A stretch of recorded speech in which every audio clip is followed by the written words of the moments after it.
absolutely have to protect that quarterback. And like we said, you have to get the ball in his hands, and you have to do it in rhythm if you want to have any sort of consistent offensive success. So Paris, after today at Prague, plays the Nordic Storm at home in Week 10, then a bye in Week 11, at Munich Week 12, and at the Raiders Tirol in Week 13 in the regular season finale. So the Storm and Munich up next for Paris after this one. That really casts a specific light on the opportunity today for the Musketeers, because there's not a ton of low-hanging fruit on the schedule after today until the final game of the year against winless Raiders Tirol.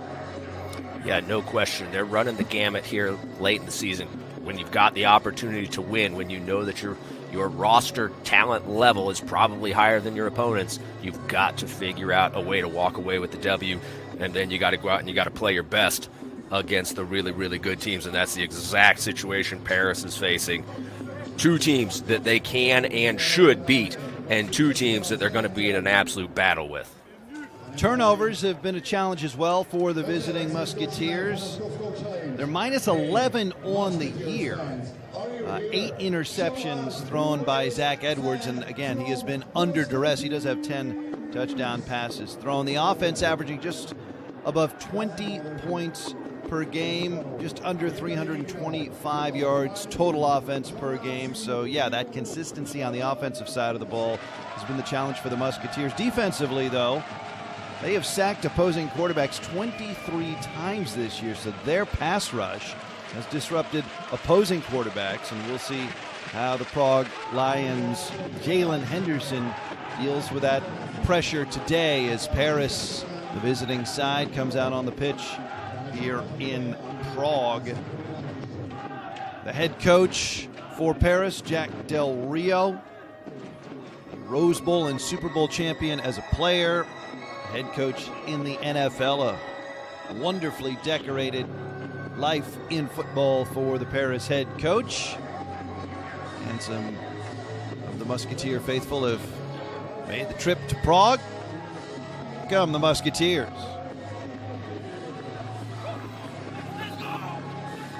We talked about the quarterback play of Zach Edwards. And Andrew, he is a veteran of European football. He came into this season after stepping away from the game, just 8 yards shy of throwing for 12,000 yards in his career in Europe. So Edwards has crossed that 12,000-yard threshold this season. Edwards from the College of St. Scholastica in Duluth, Minnesota. Not at the top of your list of football factories, but they have produced a very productive player for Paris. No question, and Zach has been a force in European football for 5 of the last 6 seasons, obviously sitting out last year. I had the good fortune of coaching Zach in 2022. He led the league in passing as the quarterback for the Barcelona Dragons. Zach Edwards absolutely can get it done in this league. Yes, it's hard to come off of a season sitting on the sidelines.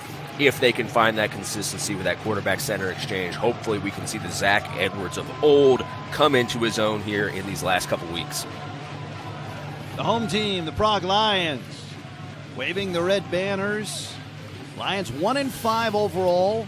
This is just their second home game of the campaign. They are 1-4 in road games, 0-1 at home. Last week they had a Week 8 bye. Week 7 they picked up their first EFA victory, a thriller, 45-44 at the Raiders Tirol, the first win of the season. And their remaining schedule, they have Munich next week, a bye in Week 11, and then Raiders Tirol in Week 12 and Frankfurt in Week 13 in the finale. And if Prague can pluck a few victories coming down the stretch, including one today, that regular season finale matchup at home against Frankfurt could be extremely consequential. Yeah, the beauty of football is if you can get into the playoffs, you've got a chance. This is not basketball. There is no 7-game series. It's one game, and when you have a good football team going against another good football team, luck is always a factor. The Lions, if they can find their way into the playoffs, are going to need a little bit of luck. They're going to need a little bit of luck just to get there. But if they can find a way in, everybody's got a chance. The Prague Lions hitting their stride here. If you haven't seen that game, that win against the Raiders T-Roll, they are all here on YouTube. I strongly recommend going and clicking on that when you get a chance. Watch that fourth quarter. Prague Lions offense clicking and hitting on all cylinders. You saw head coach James Brooks a moment ago. What a great story he is. Played for these Lions in various stints between 2016 and 2023. Now the head coach. Brooks previously playing at Arizona State and North Alabama. So he knows very intimately the experience, the journey, the challenges, the joy of playing football here in the Alliance. Yeah, and Brooks has spent, anybody who's spent a significant amount of time coaching in Europe, they understand this is a great way to live life and to coach football and to enjoy the sport. Brooks obviously deeply rooted with this organization, a player in their inaugural season in the ELF, the European League of Football, sticking around now, elevated all the way up to the position of head coach. He's done a good job with this team, keeping them moving in the right direction. Anytime you start slow, you run the risk of guys losing interest. You can lose the team. You're not going to get their best performance. Clearly not the case with these Prague Lions coming out and playing well in that game against the Raiders T-Roll just 2 weeks ago. So the Lions coming in with wind in their sails after picking up their first victory of the year after that 1-point win 2 weeks ago and a bye last week, and now they're back home for just the second time all year long, hosting the 3-3 Paris Musketeers. We're going to pause for the anthems.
Back live in Prague, Andrew Weidinger, John Ramey with you. 3-3 Paris at the 1-5 Lions. There's the starting lineup for visiting Paris. Magic Zach Edwards, 10 touchdowns passing on the year.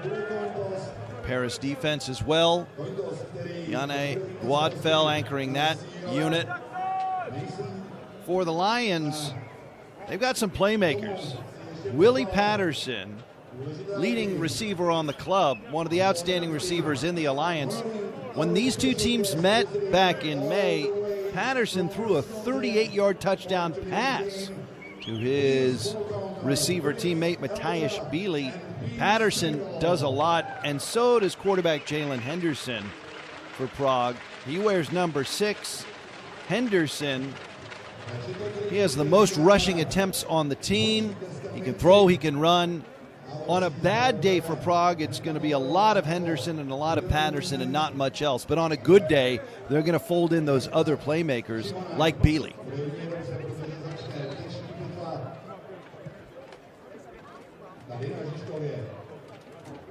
And here come the captains.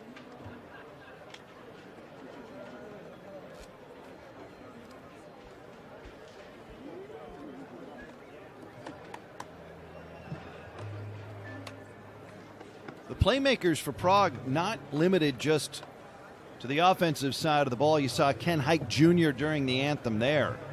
He has one of the 2 interceptions returned for a touchdown for the Lions defense this year. And defensive scores will be huge, especially for Prague, as their offense musters fewer than 19 points per game on average and amasses per game fewer than 290 yards. So if they get help on the scoreboard from their defense or from their special teams, it really fortifies their chances. You're the visiting team, you may call tails. Fritz, if you please. Stefan Twinenberg is our referee. Tails it is. Whenever you win a coin toss, you will receive, you will kick, you will receive. Which way do you want to kick? That way, so please turn around. Okay. Prague will receive in the first half. Gentlemen, please shake hands. Have a great game.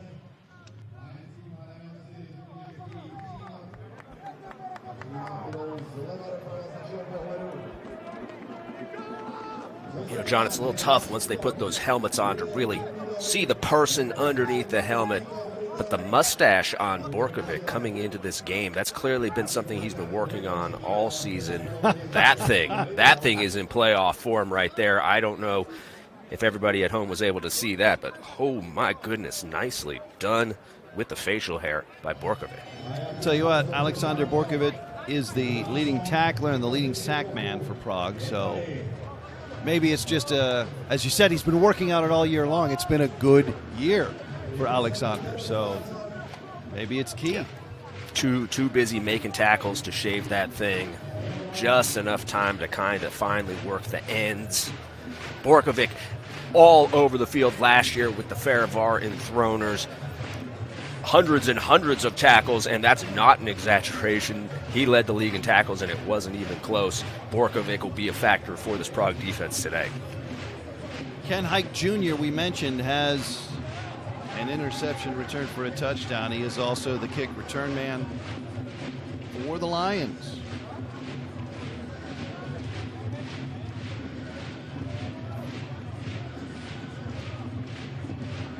(27 degrees centigrade, 81 degrees Fahrenheit, winds out of the north at 5 miles an hour, a summer day in Czechia. 3-3 Musketeers at 1-5 Prague. Dean Faithful booms it away, and we're underway. And here comes Hike. Hike flies to the 30 and has room, and he's out of bounds, pummeled before the 40-yard line. Healthy return, and Prague starts on offense with good field position to start the affair. So the Lions averaging 18.7 points per game on offense and led by Jalen Henderson, the American. Played at Boise State, quarterbacked the Broncos to a Mountain West championship. Henderson completing 61.3% of his passes for 135 yards, 8 touchdowns passing against 4 interceptions. He's also run for 4 touchdowns. And he hands it off to start the ball game straight ahead for 2 yards. There's Adam Žiželka, leading rusher for the Lions. Picking up a couple. Žiželka with a healthy 4 yards per carry average. He scored once. Yeah, and that's going to be important for the Prague Lions today. They have to establish the run. They cannot become one-dimensional and let this Paris defensive line tee off on Jalen Henderson. 4-man front for the Paris defense. Henderson has that one squared out and collected behind the 25-yard line by Henderson, and he is dropped for a loss. Well, that would be the exact opposite of what they want to happen. They're just running a little snag route right there. This is a quick game, and somehow it turns into a 10-yard loss for Prague.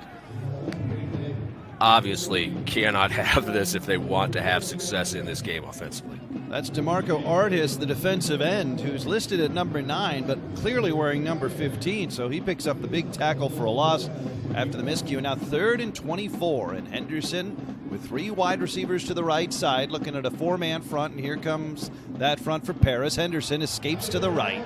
He throws down the middle, caught for a first down into Paris territory, down in front of the 40-yard line with a first down for the Lions. It's David Lukshan.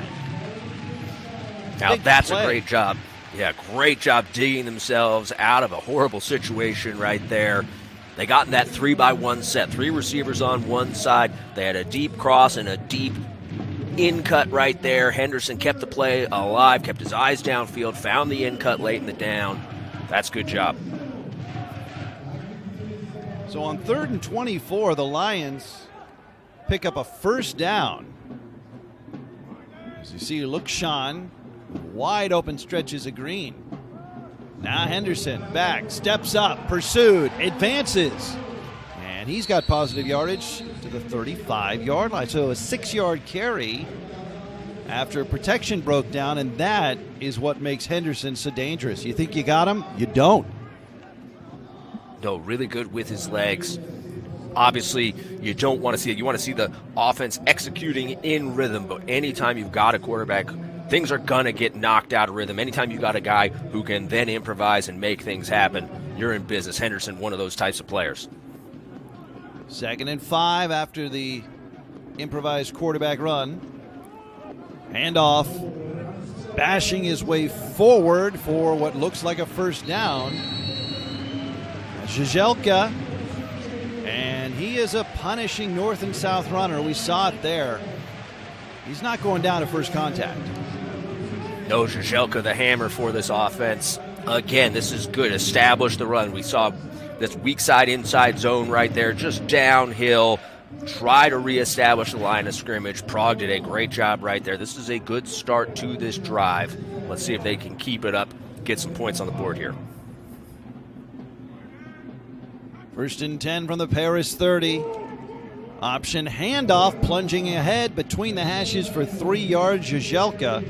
Nothing fancy here, but another effective gain on the ground. As a team, the Lions average just over 93 yards rushing. If they can tick that up to balance out with 195 yards through the air, it becomes a much more challenging attack when you have to respect both elements of the offense. So Žižkov with 3 there. That's the tight end, Martin Havelka, in motion. Handoff. Second effort from Žižkov brings up 3rd and 2. Yeah, you touched on offensive efficiency running the football. And even though Žižkov only got 3 yards on that first down carry, once you cross the 50, if you know you're going for it on 4th down, if you get 3 yards every play, you're going to get a first down every time. Once you get into scoring range, once you get into that 4-down territory, a 3-yard run is an efficient run. Žižkov there, back-to-back efficient runs. It's a 3rd and 2. And Žižkov, no gain. It'll bring 4th and 2 up here. That was Pavel Juháš. Yeah, Juháš comes in, and unfortunately for Juháš, Mamadou C said, yeah, I've seen enough of this running. I'm going to go ahead and plug this gap and stuff this thing for 0 yards. C, a steadying influence in the middle of this defense. Absolute playmaker. been a playmaker for a long time in Paris. Yeah, Mamadou with 4 sacks on the year, second on the Paris roster. 4th down and short yardage. Offset eye out of the pistol with motion. Patterson coming near side. Henderson, keeper, spins, lunges, and he's, depending on the spot, got it. And yes, a first down to the 20-yard line. I like that play design, Andrew. You line up the offset eye on the right, and then Henderson's just the third man through following the 2 running backs. Yeah, it looked like either quarterback power or just a downhill quarterback run there to the right side. Very tough. They got the bare front. They had a jam on the tight end. Everybody for Paris up on the line of scrimmage. Everybody in the box, cover 0. Henderson able to just get enough. Lions in the red zone on the opening drive of the ball game. Play action fake. Henderson gets rid of it and trying to get back to the line of scrimmage, and maybe getting there is Patterson. First touch for Willie P. He does a lot of things well. Patterson with 47 receptions on the year now, and he was in a bad spot but managed to shake off Solomane Karamoko to scamper back to the line of scrimmage. Tried to sneak Willie across the field right there. Started on the left, going to the right. Receiver in the slot on the play side. They're trying to set up a screen late in the down. He missed his block. All of a sudden, Willie finds defenders in his face in the backfield. Option pitch. Patterson spins and picks up yardage to the 14, maybe the 13-yard line. Little shovel pass there. And Willie Patterson, who does it all. As a running back there, he's thrown for a touchdown pass. He's the top receiver on the club and one of the best in the alliance out of Montana State. Can't say enough good things about Willie Patterson. Extremely tough, talented player for these Prague Lions. Willie, we're going to see him. He's going to carry the ball. He's going to catch the ball. He might throw the ball. He can do it all. 3rd and a short 3. Henderson rolls left, gonna run. Now throws to the end zone. Touchdown, Prague. Havelka and the Lions roar early. What an outstanding job by Henderson, keeping his eyes down the field right there. You saw some of those Paris defenders pointing, hey, he's past the line of scrimmage when he threw it. Looked like that front foot was over the line, but as long as the ball leaves your hand behind the line of scrimmage, you're good as a quarterback. Walking that tightrope, Henderson sees this man open, does a great job putting perfect touch on this ball. I mean, when he comes towards the line of scrimmage like that, it's not fair. The rest of the defense has to freeze, and that was more than enough for Havelka to find room in the end zone. Henderson found him. So the Prague Lions take the opening kickoff and march down the field. They got a good return. They mixed run and pass, and that was a very impressive showing to start the affair. Yeah, when that second play of the game slipped out of Henderson's hand, looked like Prague might be in trouble today. Turned right around, hit the big 3rd down conversion, go on a march down the field, capped off. This is an outstanding play. I can't say enough good things about Henderson. Drawing the defense down, always the threat to run. Quarterbacks keeping their eyes down the field, staying aware of where everybody's at. Those are the guys that are going to be the best players. Henderson right there finds the tight end in the back of the end zone. Nicely done. Martin Havelka, 6th catch of the year, his first touchdown reception. So the home team out front, and now they'll kick it away to the visitors, the Paris Musketeers.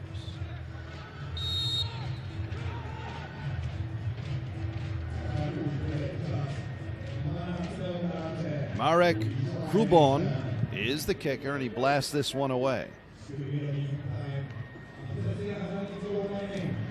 From the goal line. Out across the 25-yard line. For Paris goes Lokman Najam.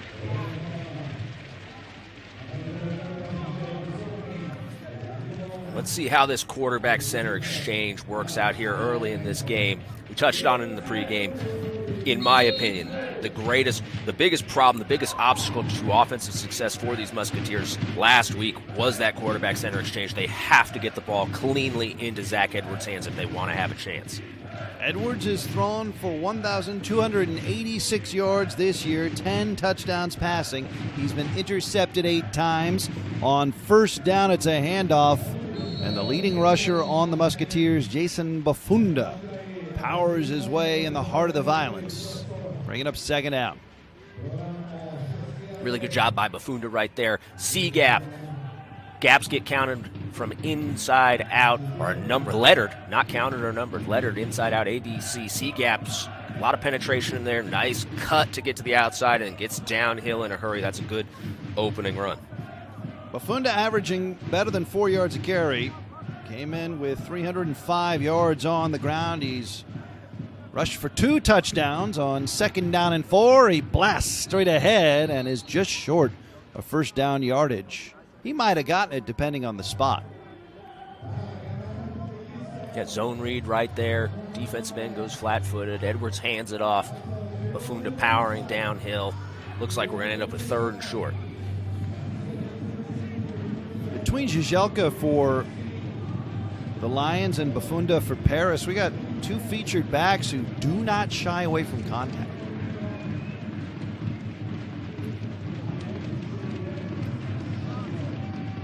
Wing right after the motion.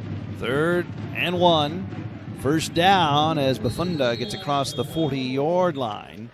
And Paris moves the chains. They pick up a first down on their first possession of this game. Prague took the opening kickoff and went on an extended drive, and now Paris, with more than half of the first quarter gone by, getting their first possession, trying to answer that opening score from the home team. Yeah, a little unbalanced front there by the Paris Musketeers, going to test the Prague Lions' unbalanced rules. Always good to mix that in, keep the defense guessing. Ball's out at midfield, and Prague looks like they have it. And they do. The Lions take it away at midfield. A weird fake on the outside to Nicolas Kandar, and quarterback Zach Edwards appeared to keep, and the ball squirted out. Yeah, so we've got zone for the quarterback up front. With that jet sweep coming, he's going to read the end. If they can get outside, should hand it off. If not, Edwards should keep it if it is truly a read. And you see how wide they get right here. Quarterback gets too far extended, too far away from his line, blocking for him. Prague able to reach in there, rip it out. What a huge start for the Prague Lions. That was Adrian Gonzalez, the recent acquisition from Mexico, causing that fumble. Prague starts at the Paris 41. Henderson's complete. A first down and more. Henderson got popped after he let go of that. It is complete to Mateusz Bili, who is another playmaking receiver for these Prague Lions. His 18th catch of the year. You see Henderson moving the other way, and he got laid out, but he was able to deliver it on target. Yeah, my personal pet peeve, right-handed quarterbacks going to the left. Great job by Henderson, contorting his body, hitting his receiver. Nice call by Dave Warner, offensive coordinator for the Lions. Somehow not a first down, 2nd and 1. And that might not be a first down either on that handoff to Žižkov. You know, we saw with that boot there on first down, it's good to move the pocket. If you have pressure issues, if you have sack issues, you need to move that pocket, get your quarterback on the perimeter, let him break, contain. The downside of that, sometimes you can expose him to the big hits. Obviously, they don't want to see Henderson taking that many big hits. The more you get hit, the more likely you are to get hurt. Pavel Juhas in the backfield now on 3rd and 1. Quarterback plunge, and Henderson into the scrum has the first down across the 30-yard line of Paris. Prague holding good cards right now, scoring on their opening drive, forcing a turnover, taking it away from Paris at midfield. And Now a first down in Musketeer territory. And right away, the Musketeer defense on their heels. They played it pretty straight up, did Paris, on that first drive. Haven't seen them do anything outside of their base look, have we, Andrew, so far? No, outside of the third and short, getting the bare front. They're a 4-down kind of quarters team, quarters and single high. That's what we're going to see from Paris. That's their bread and butter, as you say. They're not going to change it up. They're going to come out. They're going to try to out-execute you. Well, DeMarco Artis with his second tackle for a loss here in the first quarter, and yeah, why change it up if you get that result there? Loss back to the 32-yard line. Yeah, and you mentioned we see Artis in the different jersey number this week. They've had a little bit of a revolving door at that A spot on defense. They like to use it as a defensive end. Looks like they've settled on Artis. Artis played with them last year as well. Bealey in motion, Henderson back. Now sprinting to his left, fakes, runs, and he's out of bounds. Gets a little contact as he's out of the 23-yard line.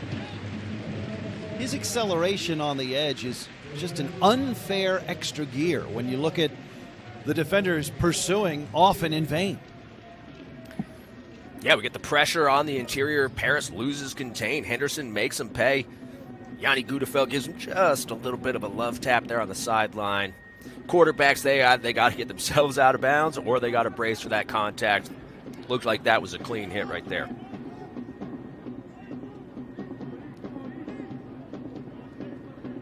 Third and a short 4.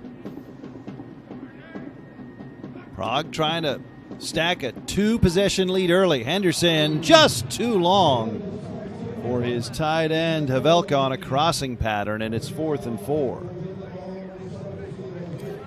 Paris brought the nickel off the slot right there. A 5-man pass rush. You've got 5 guys up front and a running back in pass pro. You got to get that thing picked up. Can't have the free runner on your quarterback. 4th and 4. Lions will go for it. Nope, they will bring the place kicking unit on now. 40-yard attempt.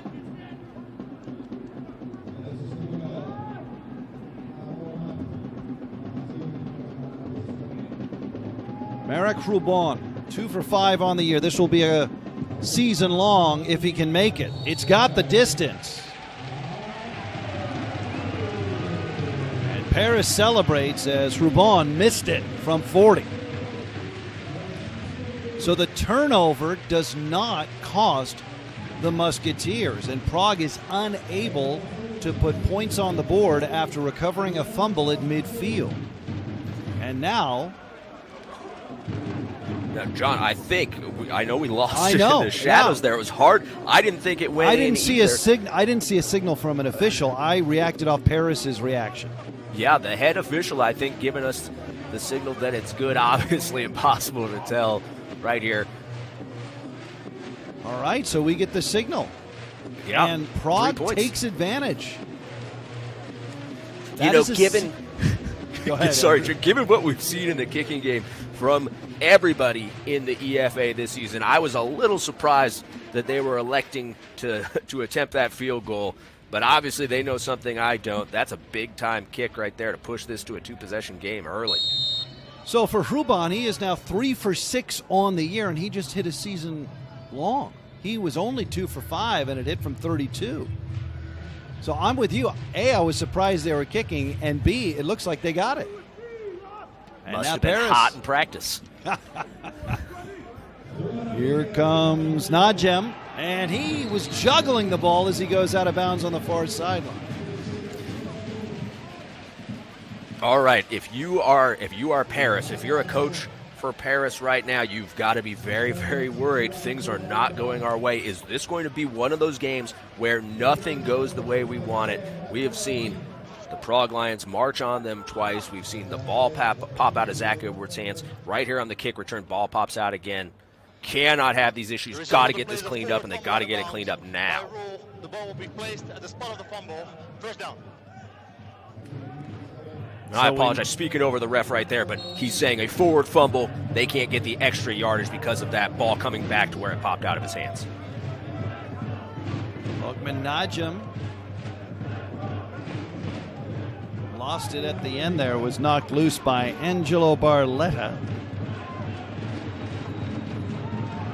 Edwards throwing behind his intended target and incomplete around the 42-yard line. Sandoso trying to reach back, but that ball was just behind him. Yeah, that's a tough one. That's a hole shot. They're throwing in between the cover 2 corner, a corner playing around like 5 yards from the line of scrimmage, and a half-field safety. Edwards recognizes. Offense, number 72. 5-yard penalty, first down. Edwards recognizes that safety not far enough off the hash, tries to take that hole shot. He's got to stop the receiver with the ball. If you don't practice that a lot, that's hard to hit right there. That's a quarterback and receiver situation. Now, the tough part is that is a RPO. That's why they've got a lineman downfield and get the 5-yard penalty right there. Usually RPOs, that ball's got to come out quicker. So after the penalty, 1st and 15, low snap. And lunging towards the 30-yard line, not quite there, is Nicholas Kandar. It's a good run, strong side duo run right here. Good job by Kandar. Just like we saw Bafunda on the same play, getting downhill, find your crease, shallow cuts in the heels of the line, and then get downhill. Buys back half of that distance right there after the penalty. Kandar comes into this game 126 yards on the ground, averaging 4.3 yards per carry. He's been a nice complement to Bafunda in that Paris running game. Edwards rolling right, dumps it off, fingertip catch, and then a cartwheel at the 35-yard line. That one complete to Tombo So, the tight end. Good catch, nice fingertip catch. Yeah, I don't know if we've got, is this the So brothers? We have Chaco So also at the receiver position. A little curious now, how many So's we got running around? We got multiple Jack Lowe's for this Paris team, multiple So's. You reap what you sow, Andrew. Here's a toss on the left side. Swimming towards first down yardage and getting it across the 40-yard line for Paris up to the 41-yard line for the Musketeers and a first down. That's Kandar. This is the end of the first quarter. And that is the end of the first quarter. How about that? A lot of possession, a lot of running in that first period, and Prague taking advantage of the turnover, touchdown on the opening drive, and then tacking on a field goal. We go to the second here in Prague. The Lions, the home team, up 10-0 over visiting Paris. Stay with us.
Andrew Whitinger, John Ramey with you from Prague. Start of the second quarter, visiting Paris on the back foot, down 10-0. Edwards throws high and wild and incomplete on the near side flat as he was unable to connect with his intended target. Now that one I'll go ahead and I'll put on Magic Zach right there. Screen game, you can't miss those. Those are easy throws at the line of scrimmage.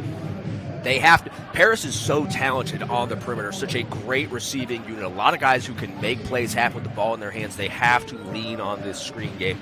But if they're going to do that, quarterback's got to put the ball on the receiver. 9 on that incompletion is Torrin Justice, who has changed numbers. Here's a handoff and a first down as Kandar slashes into Prague territory for the Musketeers. Nice run by Kandar. Paris, obviously, two very good running backs. Again, loaded at the skill positions. Bafunda and Kandar both very good with the ball in their hands. This is a good job on this inside zone. You see linemen getting to the second level, getting linebacker. Oh, nice little pancake there at the second level. Looks like Jordan Moko getting that middle linebacker covered up. That's a good job up front by Paris. Paris is bigger and stronger than these Lions up front. They need to establish this run. 1st and 10 from the Prague 46. Edwards hit as he attempted to throw. The ball may have come out again. Paris at midfield may have lost it again. A flag is up. Edwards just took a little too long and it cost him. Lions think they've taken it away for the second time.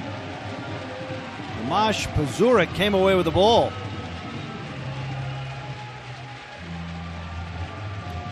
Lions in that 3-4 front. They brought the two linebackers on the weak side, the Will and what some teams will call the Jack or Monster.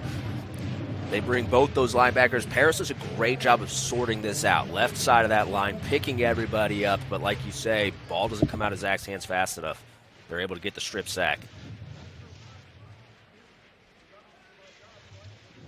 The result of the play is a fumble recovered by the defense. First down, Prague. After the play, unnecessary roughness. Defense, number 97, 50 yards penalty will be added to the end of the run. First down. So Prague with their second first half takeaway and the second first half fumble by Paris quarterback Zach Edwards at almost exactly the same spot he fumbled in the first quarter. Yeah, and like I mentioned earlier, there's days in football where nothing goes your way. And if you can't find a way to dig yourself out of that hole that Paris is starting to dig themselves into, you're in for a long, long day and a long bus ride home. Paris has got to figure this out ASAP because they are in a world of trouble right now.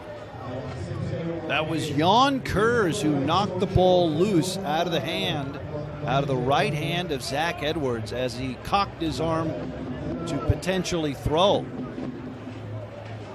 The Prague Lions, winless until 2 weeks ago, victorious by 1 point over Tyrol, 45-44, a bye last week, and now playing at home for just the second time all year long, trying to show their faithful their first winning effort on their home grounds. And they lead 10-0. They've taken it away again. After the penalty, line of scrimmage at the 35 of the Lions.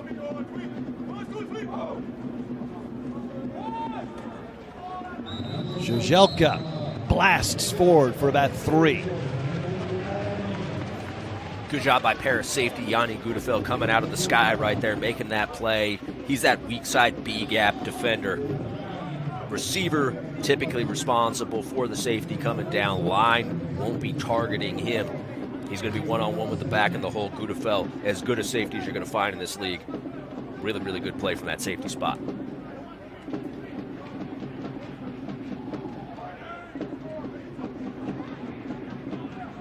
Little fake. Patterson coming back to the middle. Ooh, as he hit around the 40-yard line. Ilan Barbaros, leading tackler on the team for Paris, with a big hit on Patterson as that wide receiver screen doesn't get much. Yeah, good job by the Paris secondary, getting that ball turned back to the inside. On those screens, you want to establish outside position as a defender, force that ball to the inside. If you've got 2 receivers blocking, 2 DBs on the outside, it means you've got 9 other guys running to the football. Turn it into the pursuit. Pursuit shows up, gets Willie on the ground. 3rd down. Off the fingertips, and it goes to the Lions anyway. Havelka in the right place at the right time, a tip drill, and a completion for a first down. All right, I hate to keep making the same point, but when it rains, it pours. Paris right now, it is pouring. They finally get a break, potentially have to stop on the third down. Ball just slips right into Havelka's hands. Havelka all over the field early in this game. Paris gotta find a way to make these plays. 1st and 10 Lions just across midfield. Toss left side. Head of steam for Žižkov. He is breaking tackles and powering his way inside the 40 with another Lions first down.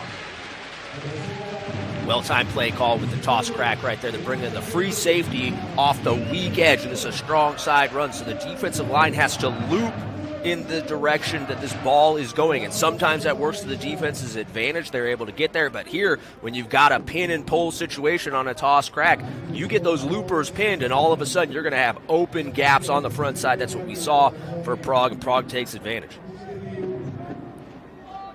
From the 39 of the Musketeers, 1st and 10, pistol formation. Henderson rolls out. Ducks away from a potential tackler, accelerates, coming right, cuts it back.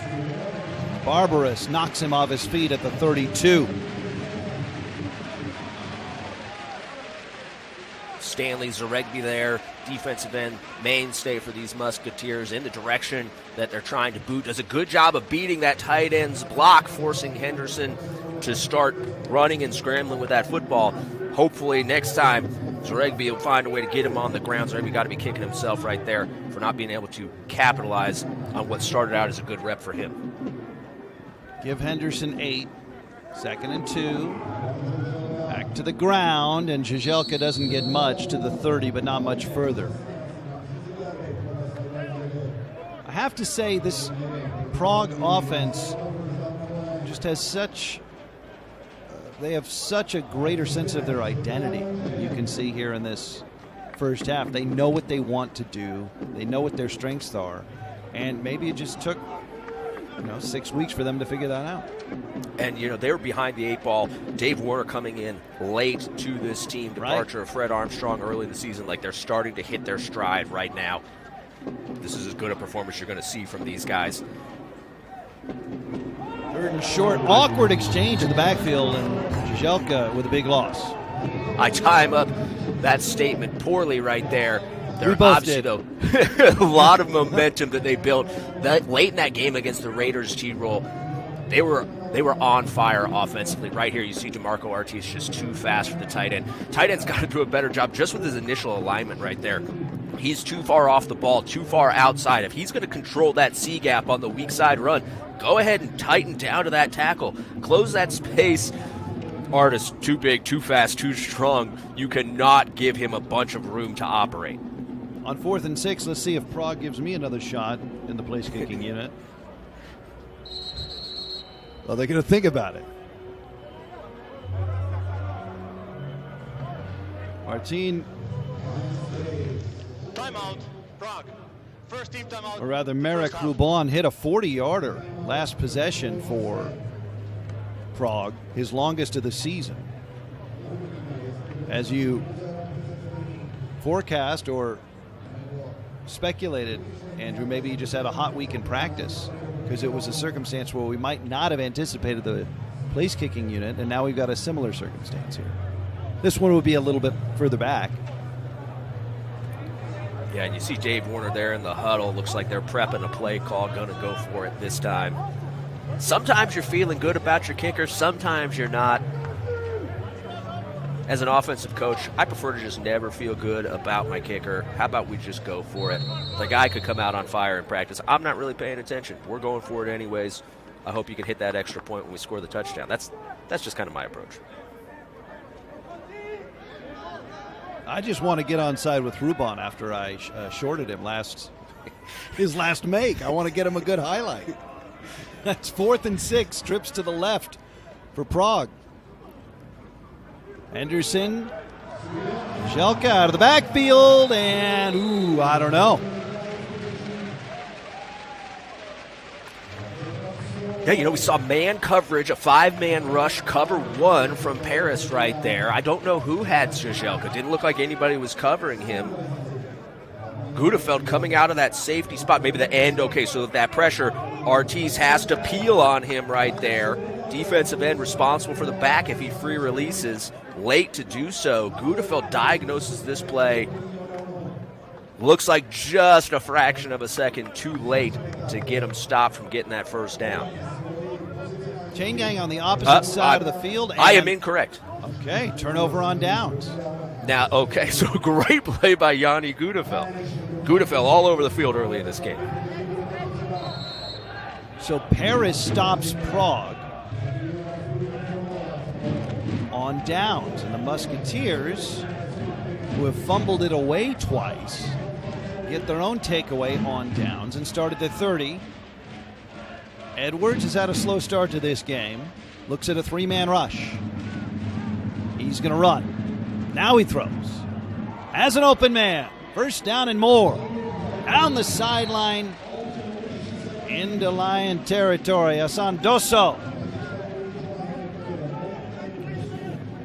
This is where Zach Edwards is at his best. You get into empty. As long as they're not going to blitz you, get into empty, spread that field out, let Zach operate in space. He's going to improvise. He's going to move around, play to his strengths.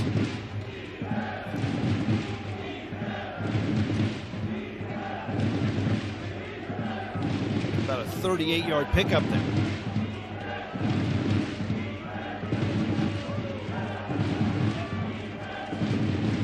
Ward, the motion man. Edwards gets away, dumps it off. Nice low catch by Bafunda. He ambles to the right sideline. Somehow the Musketeers get 8 out of that. Again, this is where Zach is at his best, when he can move around. Smutny back in the lineup for the Prague Lions, has missed a few games. Their best defender gets his hands on Edwards, unable to get him on the ground. Very hard for one man to tackle Zach Edwards. Again, keeps his eyes downfield, finds the back, turns what could have been a negative into a positive. This is what we need to see from Zach Edwards. 2nd and 4. Bafunda, first down, across the 20. Looked like Prague brought a blitz up the middle, and Bafunda went the other way, went around it to the right. Yeah, good job by Bafunda pushing this thing out the back door there. Either dual or inside zone, inside hitting run, both of those. Bafunda finds the crease. What we're not seeing from this Paris offense, we haven't seen it for weeks, explosives in the run game. They're getting efficient runs, but 9 yards is kind of where they've capped out on these run plays. They need to turn those 9-yard runs into 40-yard runs. Running backs got to take the pressure off everybody else to execute. Seeing a little bit of miscommunication come out of the huddle here. Most promising drive for Paris so far. Edwards has time. And he harvests yardage out of bounds around the 13. Prudent decision there from Zach. Yeah, he still had those eyes downfield, and he was past that line of scrimmage, getting a little nervous. He might let that thing go, pulls it down, gets the gain. Receivers for Paris when it turns into that scramble drill. Got to be careful. You can't block back towards your own goal line in that head or neck area. A little close right there. Just got to have that awareness to pull off. You want to get that big hit, but it is illegal. Bafunda sweeping to the weak side, breaks a tackle, and he's going in. Touchdown, Paris.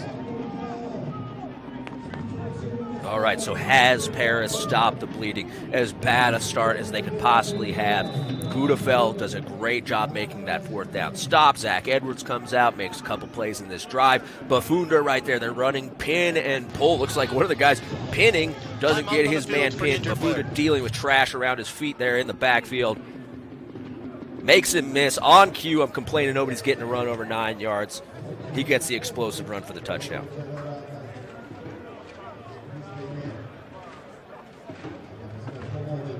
Third rushing touchdown of the season for Bafunda.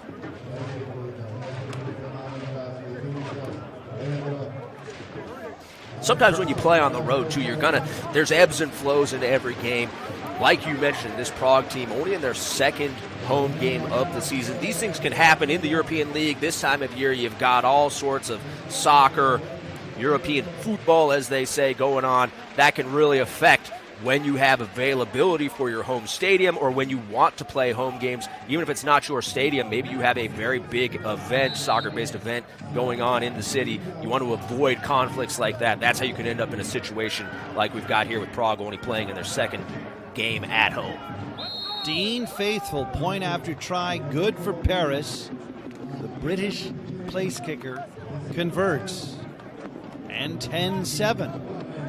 So that Musketeers stop on downs proves pivotal. Prague was driving potentially to build a 3-possession lead, and now it's just a 3-point game. Big swing in the second quarter. Please set the game clock to 6 minutes, 00 seconds. 6-0-0. It could always be weird in an in a football game. Prague has dominated this game up until this 6-minute mark in the second quarter, and we're talking it's a 3-point game. If you don't finish with touchdowns, you have to settle for field goals. Things can get close in a hurry. Putting that ball in the end zone is critical. You don't want 3, you want 7. I think that goes without saying. And a friendly reminder that Paris won the coin toss and elected to receive. So Paris will kick to Prague to start half number 2. Just tuck that away as we head down towards the end of this first half. And the impact that can have on various coaching calculations. Here's Faithful. Hike, over the shoulder catch, halfway deep in his end zone. He's coming out. He is hit, spun around, and dropped.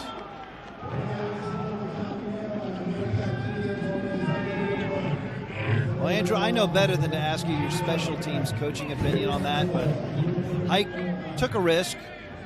Halfway deep in the end zone, brought it out, and it did not pay out. He's had good returns to this point. Yeah, I agree. If you've got one of your best players, one of your most athletic players as your returner, give them the opportunity. They're only going to get so many chances to touch that football. Go ahead, bring that thing out. Sometimes you got to live with the consequences. Great play by Asheen right there. We've also seen Mbuku, number 80 for this Paris squad, make a ton of plays on special teams. Paris got a lot of depth on that roster, a lot of guys who flash on these special teams units. I mean, Hike has an 85-yard interception return for a touchdown this year, in addition to his kick return duties. So as you say, he's an identifiable playmaker. So yeah, you want him to get his shots on goal. So maybe not as catastrophic a decision to bring it out of the end zone. Meanwhile, not much there on first down. Also in football, if it doesn't work, it was a bad decision. Right. So that's a great point. There's two sides to every coin. But yeah, your playmaker with the ball in his hands. Let's see what he can do. Game looks easy from the press box, folks. Second down and 10. Henderson loops it out to Patterson. Patterson near sideline.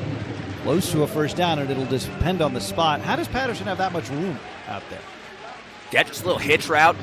Paris defense playing off coverage. And when you talk about playmakers, get the ball in this guy's hands. Throw it to Willie Patterson 5 yards downfield. Let him do the rest.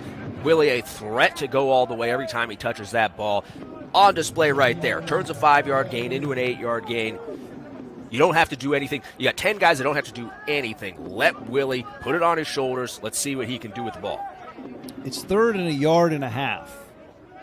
They get to the 24. They've got a first down. Prague trying to stem a little Paris resurgence here in the second quarter. Complete on the slant for a first down. Guess who? Willie P. Know who your playmakers are. Feed them the ball. Prague gets it. Jalen Henderson gets it. Great job by Willie against this man coverage. Jamalcolm Liggins, the big, long corner for Paris, gets him moved to the outside, gets him off his spot, breaks his face, gets inside. Great strong hands to make the catch. Not easy to beat Liggins when he's in press coverage. First and 10 for the 28 for Prague. Henderson fakes, sets up. Going right side, diving effort at the 50-yard line. Patterson says he's got it, and he does. So Patterson now with 50 receptions on the year. And another big play for the Lions. Yeah, number climbing from 47 to 50 here in the last 3 plays. I don't know if it's a comeback or maybe a deep choice type route, kind of depending what sort of system you're in. That's not an easy play to execute. Willie's got the off coverage. He gets the corner running. Quarterback's got to be on time with that throw. That's a big-time play, hitting that comeback for the explosive gain. Žižkov. Second wave of the defense brought a big hit on Žižkov as he kind of slow motion pirouetted out of the first tackle. Yeah, good job by Paris wadding up. They've got one back power. They're pulling big Jasper Fries, the E from Germany here, playing that left guard spot for Prague, pulling him around to the right side, creating extra gaps. Paris wads that thing up, gets Žižkov on the ground. Tight trips left on 2nd and 7. Patterson from the backfield this time. Modest gain, but again, you line up Willie P wherever you can. You just want to get him the football. Yeah, he's your Swiss Army knife. He's your Czech Army knife right here. Get him Nice. the ball. Yeah, I actually been working on that all week. Get the ball in his hands. You've got your top guys, right? You've got your Bealey, your Carlos in the pass game. You've got Žižkov in the run game. But Willie Patterson, he is your absolute best. He needs to touch the ball more than everybody else.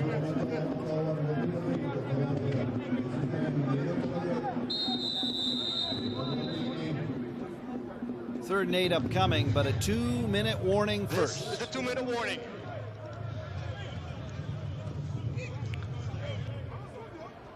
A big third down when we come back. Close game here in Prague.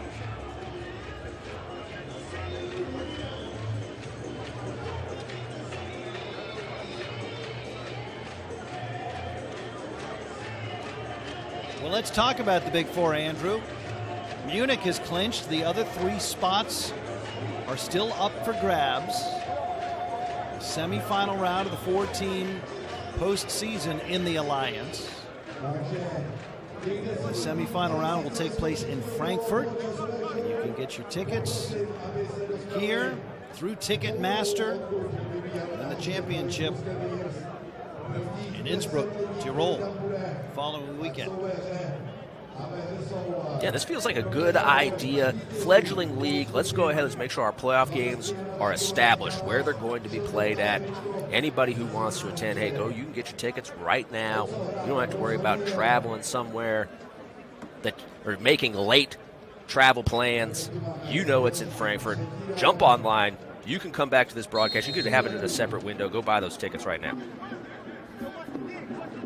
Good separate window strategy. That is tactical thinking. That is heads-up tactical thinking, Coach. Chrome and Internet Explorer, both viable. All right, 3rd and 8. Henderson. Intercepted!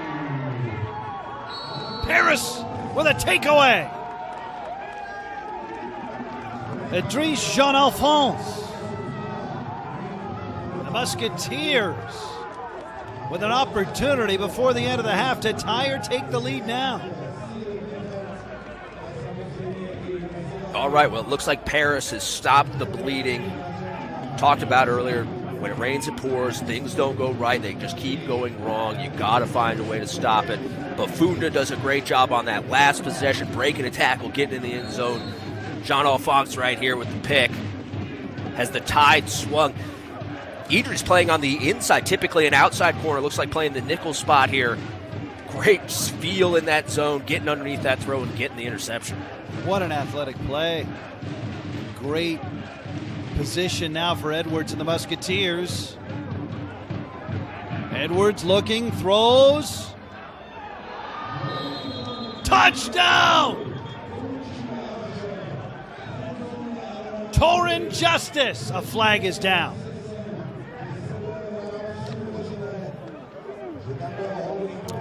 Touched on it in these Prague games before. Their conflict defensively, they're a 3-4 team. Are they going to rush 3 and play coverage?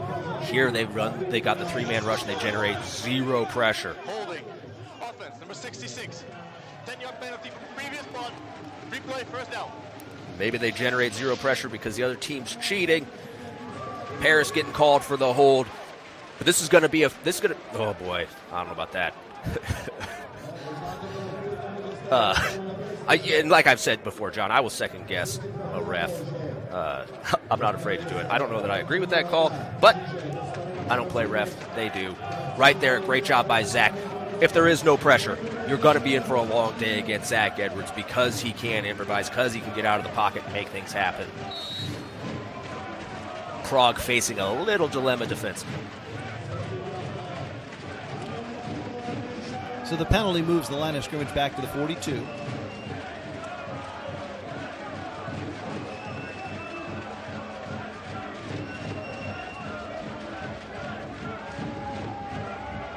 Uh-oh. Somehow Zach gets away. And a dangerous ball ends up on the turf. How did Edwards escape? Well, they call him Magic Zach for a reason. This is vintage Zach Edwards. Offensive line allows the free runner. A little late blitz there off the edge. They don't get him picked up. Zach just shrugs him off. Pass interference. Offense, number 14. 15-yard penalty. Replay, first down. Check your soul. Correction, it's a 10-yard penalty. Replay, first down. Is the guilty party. Sometimes when the quarterback escapes the pocket, you think he's going to keep it and run, and so you start blocking. You turn your back to him. You start setting blocks, trying to get the scramble drill, trying to get that quarterback free on the edge there. I assume that's what happened with So, just putting hands on a defender, not realizing that Edwards was still looking to get that ball out of his hands.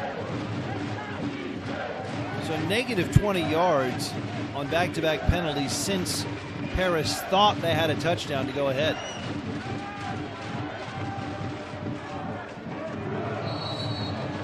Complete to Justice.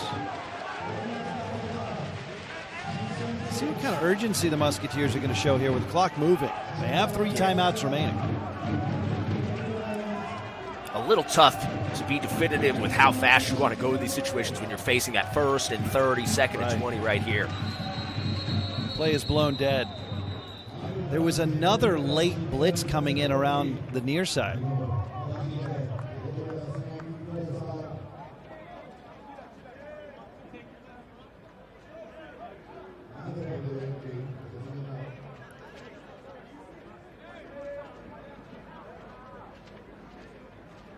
Got a lot of discussion. Pre-snap penalty here. Stefan Tuinberg, the Dutchman.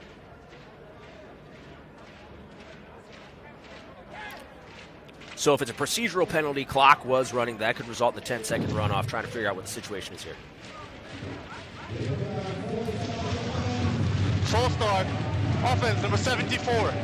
5-yard penalty. Replay, first down. The clock was running during the play, so there's also a 10-second runoff.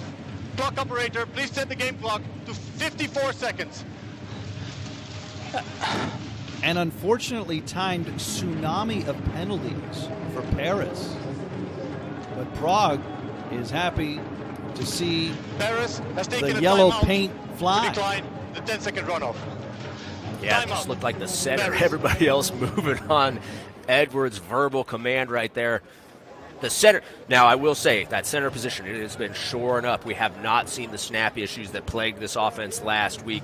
Right there, though, obviously new body in the position. Just not on it with the snap count. Cost them the 5 and the 10-second runoff. Although I will say at this point in this first half, with the 2nd and 20 right there, 10-second runoff, might be a good thing for the Paris offense. Get some of this time off the clock if you're not going to end up converting.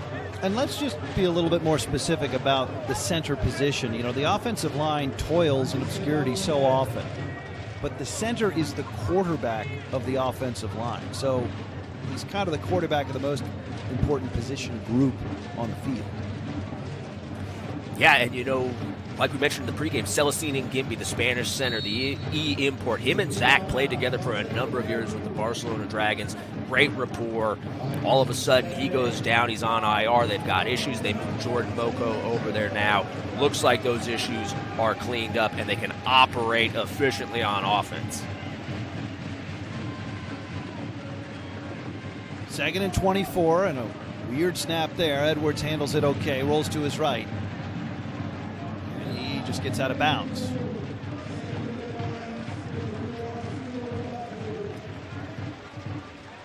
Yeah, we're not having a great time. Players not playing along with the commentary here.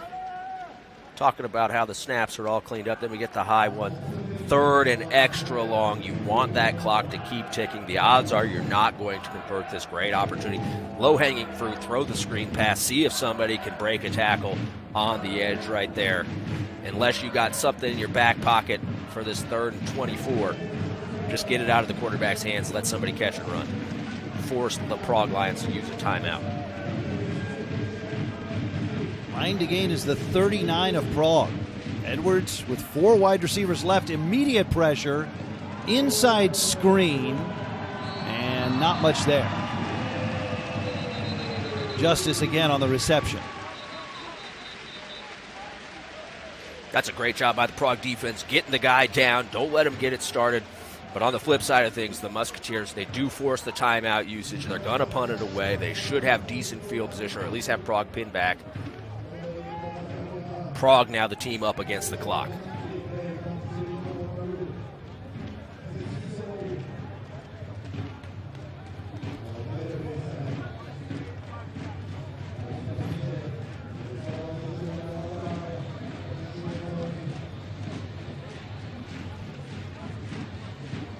John, I don't know who we got to contact, but we got to do something about, we got to get these refs the button so they can speak to everybody. We got to get that moved. I don't know how we get that done. I don't know who we have to speak to. I'm going to go ahead. I'm going to put my notes and fire off an email at some point later today. A strongly worded letter? A strongly worded letter. We got to get that button. We see too many guys, too many officials struggling with that button.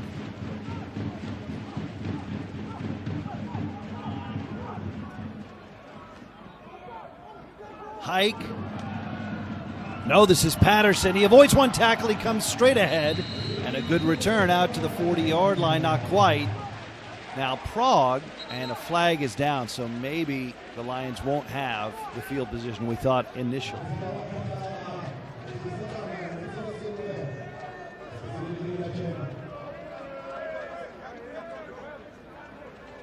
Tough situation for the gunner right there. He's got the jammer. The guy trying to block him beat.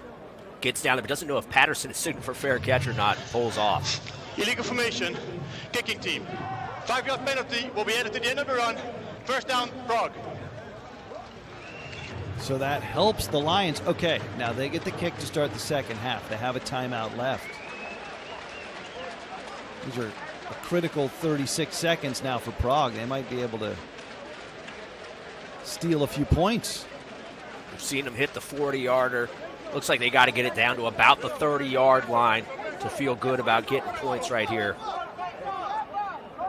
Willie Patterson on the sideline, they might not be trying. They might just say, well, maybe they are. Let's see what's happening.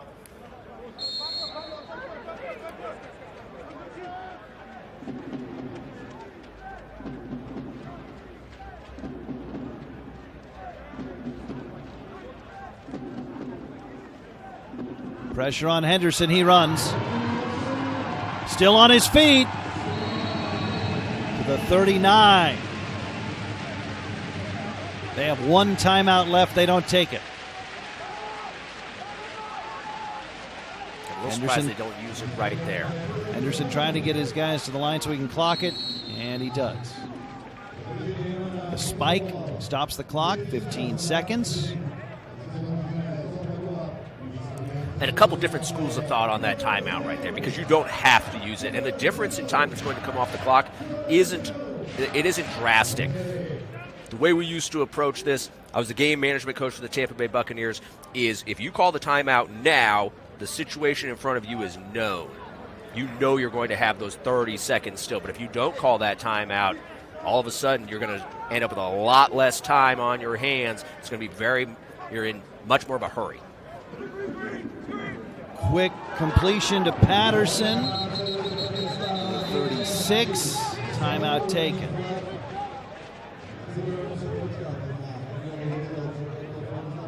Really good play by Liggins, the corner right there. They're trying to get the block on him on this screen to Patterson. Defeats the block, gets Willie on the ground. Great play by the American corner.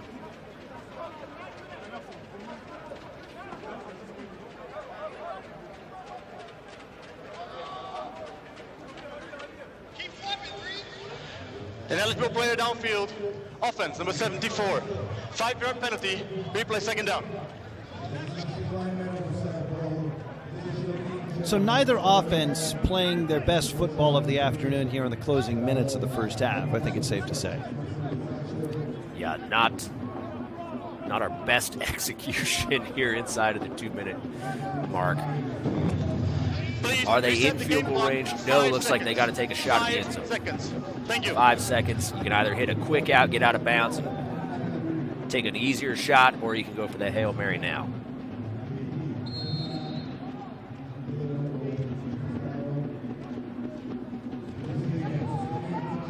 Henderson has to roll out, and he's going to heave it, and he gets hit as he throws.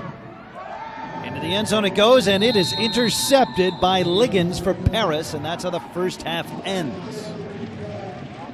It looked for a moment like the Prague Lions might run away with this thing, but Paris in the second quarter resurgent, and we might not even be done with a half. Hold on. Personal foul, roughing the passer, defense, number 43. Oh my word. 15-yard penalty from the previous spot, automatic first down. Half cannot end on a defensive foul, untimed down. There you have it. Now, I don't know if he hits him in the head or neck area. We got one of the Jack Lows playing hard right here. If he doesn't make contact with the quarterback's head, that's a clean hit. Tough break for the Paris defense. Great opportunity for the Lions here to possibly get 3.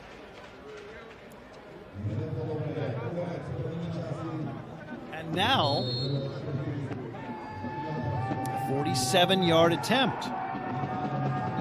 Rubon hit from 40 earlier. Timeout taken by Paris. Coach Del Rio obviously got the word that Rubon was hot in practice this week. Goes to ice and cool him back off. Veteran, savvy move, icing the kicker.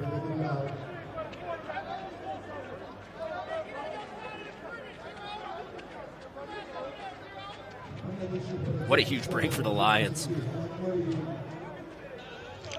Before the snap, timeout, Paris. Third and last team timeout of the first half. Untimed down after a defensive penalty on what appeared to be the last play of the first half.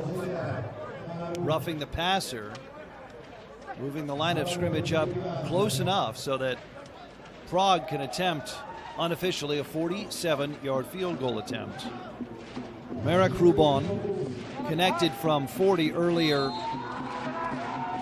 back in the first quarter. This would be his longest of the year.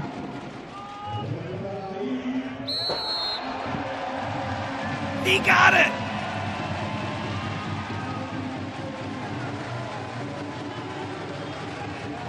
What an end to the half. Prague takes a 6-point lead to the locker room. Yeah, fist bump. Any kicker who wears number 80 is good in my book. Rubon hits it. He's over there. He's telling everybody on Paris' squad about it. I might have a new favorite player. 47 yards. And Prague up 13-7 at the break. A fascinating first 30 minutes are history. We're looking forward to a good second half when we come back. The home team Lions in front. Come on back to Prague.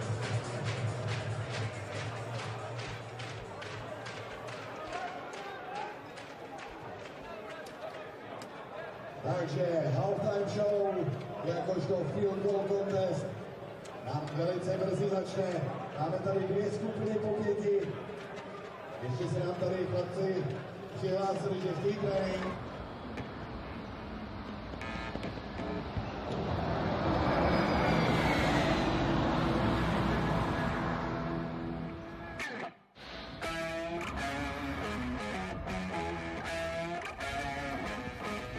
Yeah.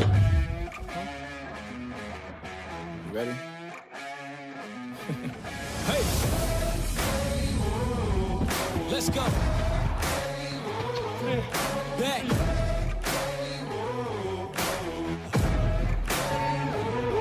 I'm at my prime.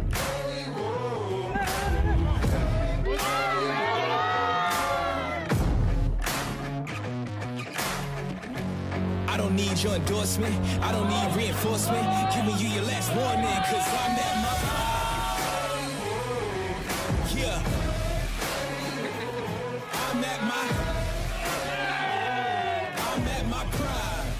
Whoa.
Dokáže dostat ten balón.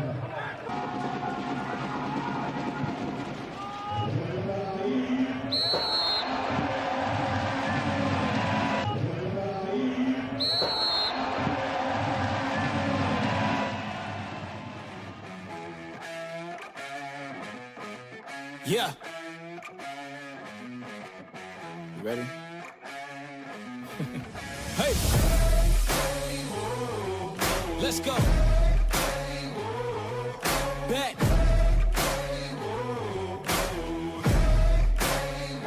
Yo, once again I'm back around.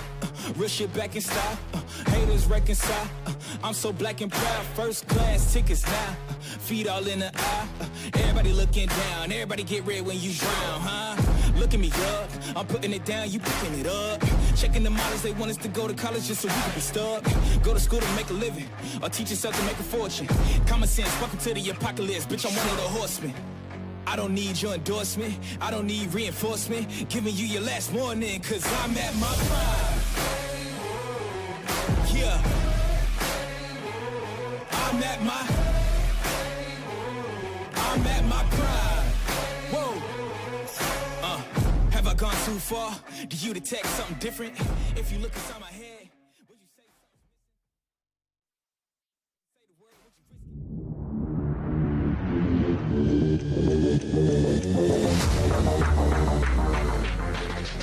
Oh my goodness.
Tak jdeme, Adame.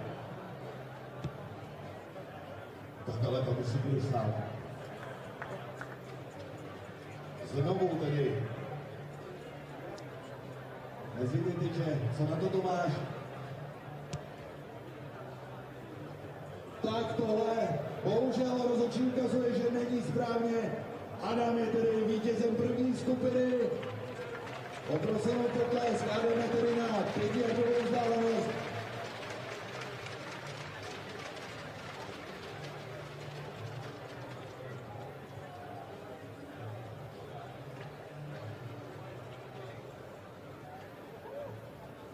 Takže Adam je ten, kdo kopal první, nebo respektive vyhrál první skupinu. Teď uvidíme, jak na to druhá skupina. Tak jdeme na to.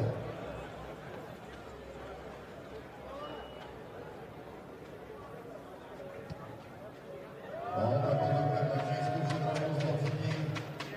Jo, na 5 se přední šanc. Můžeme z 10, je to někdo, kdo se cítí na 5? Ne, takže jdeme z 10, jste pro? Dobře, rozhodně to za vás. Jdeme tady rovnou z 10 jardů.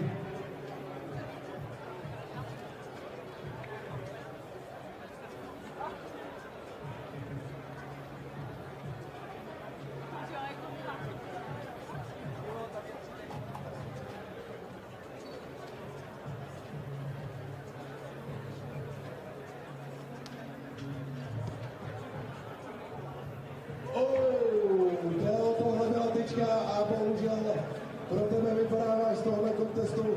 Tak, kdo bude další? Máme tady Matěje.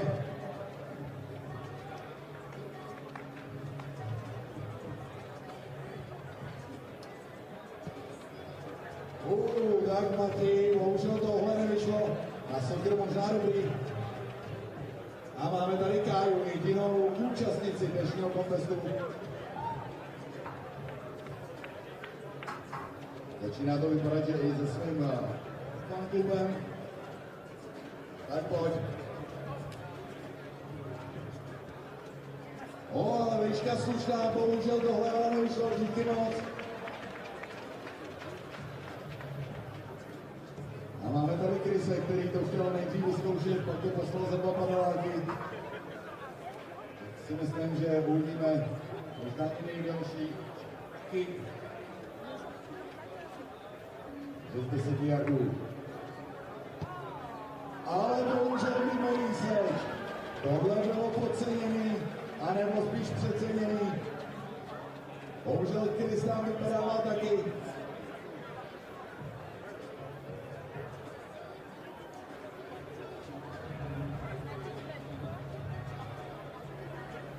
Tak máme tady dokonce nakonec vítěze, protože jenom Honza kopnul balon z 10 yardů. Takže potlesk pro 2 vítěze. Adama a Honzu. A teď už za chvíli bude nás čekat 3. čtvrtina. Takže si dopijte, to je 13-7 Prague, start of the second half. Welcome back to Viktoria Stadion in Prague, Czechia. Andrew Weidinger, John Ramey with you. The Lions taking advantage of opportunities, 2 takeaways, 2 fumble recoveries in that first half. And then a 47-yard field goal as time expired on an untimed down following a Paris penalty on what we thought was the last play of the first half. And place kicker Marek Hrubon for the Lions has to be your first half MVP, right? Andrew, he has 2 field goals in 2 attempts of 40 and 47 yards. Yeah, that's not easy to do. I don't care what level you're playing at. 40-plus yard field goals, not automatic.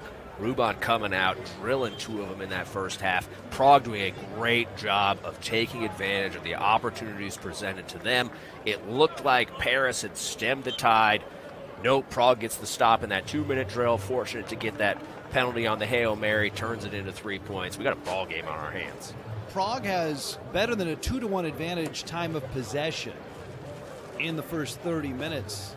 They held the ball for nearly 21 minutes.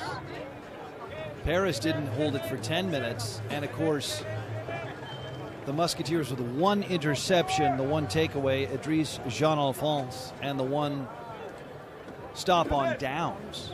But Prague winning time of possession, winning the turnover battle, and winning on the scoreboard. There have been points already in this game, which is just halfway done, where it looked like either side could lurch in front. Remember, it was 10-0 Prague, and they were driving before Paris got the stop on downs that immediately led to the lone Musketeer score. And then it looked like Paris might be going in front on a long touchdown pass to Torin Justice, but that was called back due to the first of several penalties inside the 2-minute warning. And then Prague got the opportunity to kick the field goal at the end of the half. So both sides have looked like it was their day already. Yeah, nobody's been able to seize this game. Momentum swinging back and forth. Like you say, Prague winning that time of possession battle, winning the turnover battle. Those things tend to go hand in hand. They've got a commitment to running the football today, and they're being efficient with it. That first half, that was some really good football here in the EFA. If both teams can carry that into the second half, Paris obviously looking to clean up the turnover mistakes, Prague hoping to turn those field goals into touchdowns. Again, we have a very, very legitimate football game going here in Czechia. And it's the first of 3. It's a full slate this weekend in the Alliance. Kicking off at the top of the hour, the Nordic Storm at Raiders Tirol. And then tomorrow, Frankfurt at Munich. German derby. Well, derby in American English. I've been hanging out with too many English people. They say Derby, Derby. And Queen's English will get you every time. Yeah. So big week in week 9. As we mentioned, Munich is clinched, but the other 3 positions still up for grabs in the 4-team postseason. The Big 4, starting August 15th and 16th.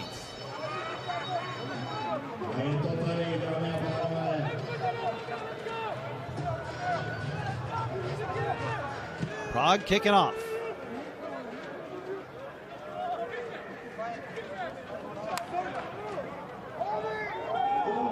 Bertillon. Remy out across the 30. Smashed out of bounds, but a healthy return. First time we get to see Remy Bertillon with the ball in his hands. Remy a mainstay with this Paris team, with them since inception. Does a good job as a kick returner. Very, very talented receiver, but stuck behind so many talented players in that receiving core for these Musketeers. So Zach Edwards and Paris going to work down 6.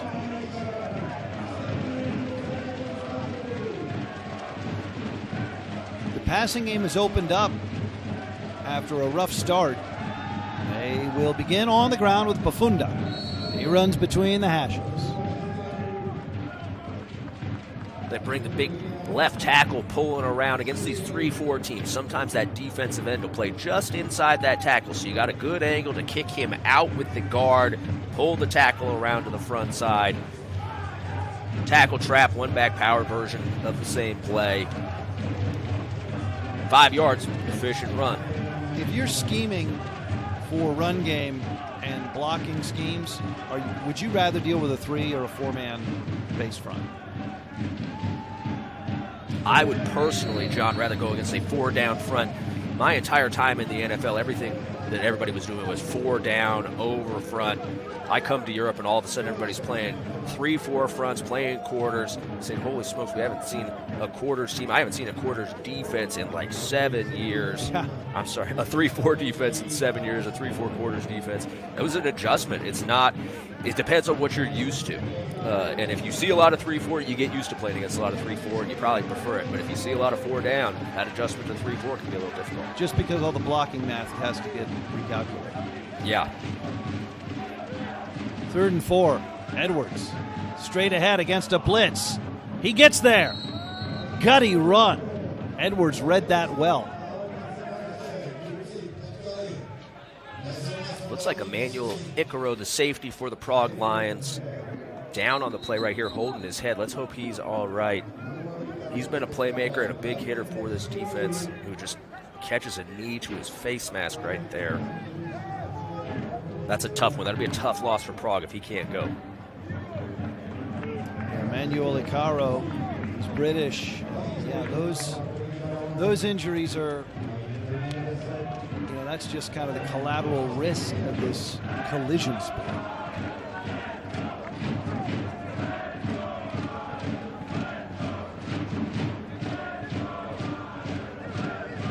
Paris thought they might have the lead late in the first half, but the drive sputtered and penalties kept them off the board. There's a completion to Dosso at midfield. Good break by Dakota Thomas on that football. 5-yard hitch keeps it a 5-yard gain. Dosso, extremely talented receiver for this Musketeers unit. They got to find a way to get these guys, let them catch and run. The 5-yard hitch, right? It's hard to do a lot. We saw Willie Patterson add a few yards to a hitch, but it's a stop and start. Can we catch something in stride? Coming back to that unbalanced set here in the second half. We haven't heard much from Hugo Tekadum today.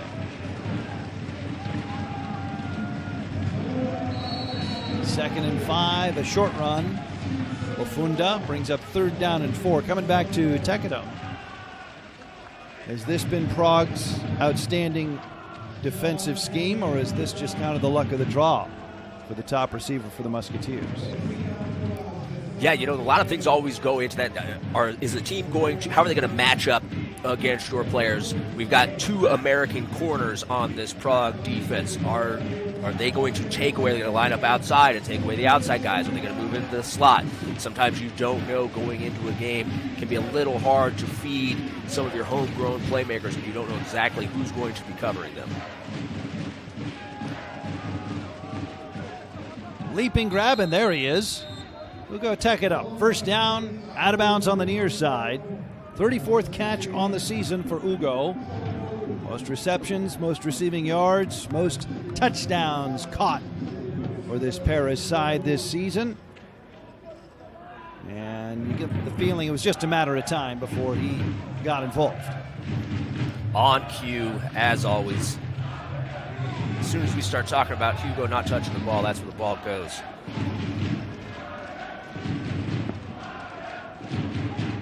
From the 44 of Prague, Lions show blitz. Edwards complete and out of bounds with a first down is Torrin Justice. Justice had what looked like the go-ahead touchdown catch late in the second quarter that was called back due to penalty. Really do like this Paris receiving corps. They've got a lot of weapons. They're loaded up, absolutely loaded. Anytime you're American, we see on the other side, Prague, they need to feed Willie Patterson the ball. He needs to touch that ball for them to have success. Here, with so many good homegrown receivers, Torrin Justice, does he need to touch the ball for this team to have success? No. Does it help when he does? Yes. 4 wideouts to the left side on 1st and 10. Edwards from an empty backfield. Slings it out left, good for a first down, out of bounds for sideline. That completion to Sheko Sol. Good job by Edwards, just taking what the defense is giving him. Trying to find guys down the field. Nobody's open, just check it down. Again, we see kind of the downside of that 3-man pass rush from Prague. If you can't generate any sort of pressure on Zach Edwards, you let him sit in that pocket all day, and really any quarterback, you're going to have a long day. Ike and Borkovic on the tackle there. 1st and 10 from the 20. Bafunda riding his blockers. He rolls down to about the 17-yard line. Pulling both the left guard and left tackle there, bringing a lot of extra bodies to the play side. Dakota Thomas from the corner spot there making the play. If he doesn't show up, and a lot of corners aren't going to show up on an interior hitting run like that, that could have been a very big gain for the Musketeers. Great job by Thomas showing up against the run. You see Bafunda really trusting his blockers there, being patient in the hole. How rare is that for a non-American born running back? Yeah, just fewer reps, fewer opportunity. Very hard to stay patient, get in the puller's hip pocket. Edwards keeps inside the 10. Goal to go now for the Musketeers. Much cleaner on their jet sweep type mechanics we saw earlier in the game. The fumble on that first possession here, much cleaner. Things timing up well. Edwards keeps it. Good positive gain. Some confusion up front. Play might have been called backwards. You could see pulling to the right side. Line running that play as if it was going to be hitting to the right. Quarterback and receiver going to the left. Edwards says, doesn't matter. Don't worry. I'll take care of it, boys. Paris driving to tie or take the lead. 1st and goal from the 7. Edwards chased. Throws, end zone, throws it away. They brought that receiver back in the backfield. Looked like they were trying to kind of sneak him out of there, either an angle route, get him across the formation. He ends up slipping, falling down. Edwards got to improvise. Nobody open. Wisely throws it away. Live to play another down. Liam Ward, the tight end, the intended target. 2nd and goal.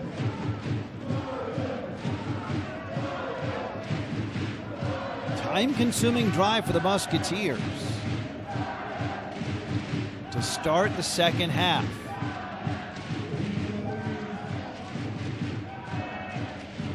Ward motion. Edwards complete to Ward. Cuts back at the 5. Flag flies, and Ward lost the ball. Jan Kurz ends up with it for the Lions. So they're trying to run a little pick or screen pass here. They're going to get called for offensive pass interference. Don't know if that's going to stand as a fumble if it came out before he was down or not, but the OPI is definitely getting called. Poorly executed by Paris. It'll depend when his forward progress was whistled to have completed.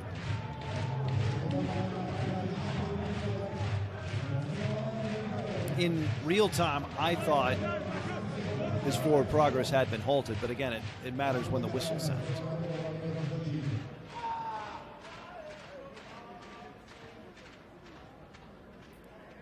Stefan Tuyenberg is our referee. Sorry, Andrew.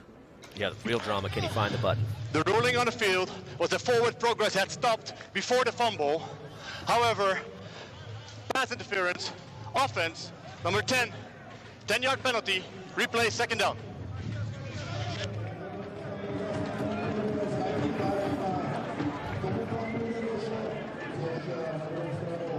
You can see they've got 12 and 9 both blocking down the field well before that ball is caught. You can block downfield, but not before the receiver's got the ball in his hands. And I'm with you, John. Forward progress stopped. That's the right call right there. Although, if you're a defensive coach, you love Joshua Pazanski going after the ball anyway, even if it was after the whistle, to knock it loose for the Prague defense. So goal to go, and the line of scrimmage back to the 17. Defensive guys always trying to knock it out. Always in practice. Nothing more annoying than defensive players forcing fumbles when plays are done. That's complete to Dosso, and he's ridden out of bounds inside the 7 at the 6. Really good job buying back half the distance. Get yourself into a manageable situation. We've talked about it a number of times. When you've got a third down or you're in that 9-10 yard line range, very hard to force that ball into the end zone. Not a lot of great plays in your playbook. Get yourself, if you get out of that range, get yourself back in that 8 yards or fewer to the goal line because your playbook starts to open up. Another good open field tackle by Thomas. 3rd and goal. Justice in motion. Trouble with the snap. The Lions pick it up. Thomas scoops it up, and Prague stops Paris.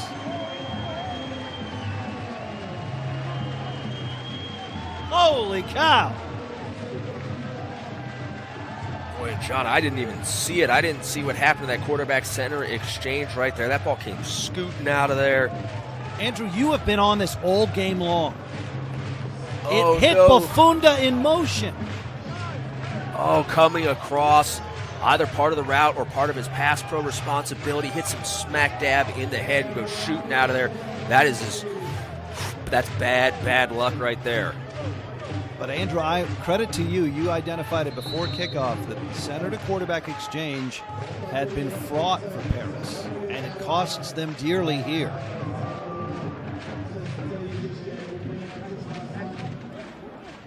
Henderson hands off, and no gain, loss of 1 on the play for the Lions and Žižkov. But they hold on to the lead.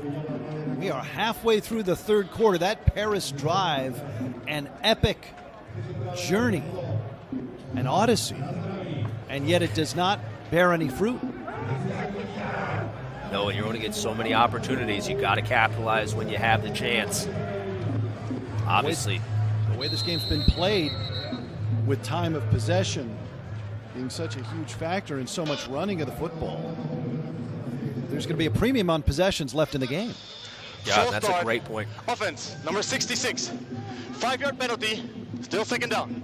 You see the right tackle moving early there, but both of these teams have committed to running this football. That first half, that was an hour in terms of total time. Typical first halves in the EFA running about an hour and a half. 30 minutes shortened off that thing because these teams are running the ball, and when time, the more time that comes off the clock per possession, the fewer possessions they become extremely valuable. I mean, at this rate, Paris will be fortunate to get 3 more possessions. Henderson from his end zone down the middle, and that's complete. Stepping out of a tackle, Bealey. He's across the 35-yard line. 1st down, he says, and he's got it for the Lions. 4 verticals right there, both seams. That is probably the best spacing I've seen on a 4 vertical type route this season. They get a single high defense. They've got punch and wide and cover 3. You got to get to the inside edge of the numbers, put as much stress as possible on the safety. Bealey gets it. Bealey's been well coached. Henderson finds him. Explosive gain. Prague digging themselves out of a hole. Can they turn this into points? Push this thing to a 2-possession game. Henderson fakes. Swims back to the line of scrimmage and turns it upfield to the 41-yard line. Gomes, the tackle. Prague might have been smelling some blood in the water there. Play action, maybe trying to push that ball deep down the field. Good job disrupting up front by that Paris defensive line, coming with the pressure. You know, somebody who's made a lot of plays, been all over the field, Mendez Correa, number 69 here up front for the Musketeers. He has been stuffing the run right there, forces Henderson to move out of the pocket. Correa having a really good game. Gain of 4 on the play on the Henderson run. He's under center here on 2nd down. Patterson turns it upfield, 1st down, flying down the sideline. Just get number 2 the ball. Such a fun player to watch. A lot of times on a play like that, you'll have a blocker coming back out ahead of Willie Patterson who could deal with that defensive end. They left Jack Lowe unblocked, hoping he would chase down the line of scrimmage. You'll see right here, Willie in a tough situation, says, I'm faster than you are, turns on the jets, gets the edge. Great job by Willie Patterson. Draw play. It works for about 6. Just thinking about this Prague team, the 2 guys that hold the ball the most, Henderson and then Patterson, are 2 of the fastest guys in the alliance. It's a dreadful mismatch with pretty much most defensive players in terms of lateral pursuit. Yeah, true speed in the European game, you just don't see it. You don't see as much true speed, particularly the homegrowns. Your A players with real speed, as we see another shovel option right here, your A players with real speed have a chance to dominate. A lot of guys kind of capping out in that kind of high 4-7 range. Skill position European players. And so that's just again, percentage of the time the ball is in the hands of either Henderson or Patterson. That's just a speed mismatch for a majority of the time on offense. I think it's unique in the alliance with 2 guys like that who hold the ball so much. No question, because you got a lot of pocket passers. The guys who can take off and run and create, you want them as fast as possible. Here's speed option.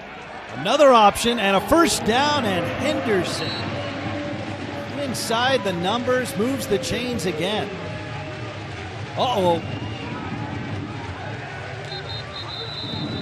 Mir Kalani just shoved the opposing quarterback. And Henderson has a little punctuation at the end of that exchange. So Henderson, the quarterback for these Paris Musketeers last year, knows the buttons to press, finds his mark there in the secondary, starts running his mouth just a little bit and gets the exact reaction he anticipates. Now that is a great point that we had not made today, is that, of course, Henderson played for the Musketeers. On the play. The action was deemed legal. Okay. Andrew, I don't know if I've ever seen in organized football a quarterback get shoved down after the play and a riot not ensue. Yeah. I think know what I'm saying? What is great is the restraint by the Prague team saying, hey, that's a 15-yard penalty, tack it on. Like, that's a bozo mistake on his part. Kalani dodging a bullet, though. Žižkov into the open field, spinning towards the goal line, still on his feet. The Musketeers finally slow him down after a big gain. Big Mamadou C punching a hole in this thing up front. Žižkov with a lightning quick reaction. Quick cut gets downhill. That's the biggest run we've seen in this game. Great job on the inside zone by Žižkov. We are looking at a third quarter that may feature 2 possessions, 1 for each team. This is old school. First and goal.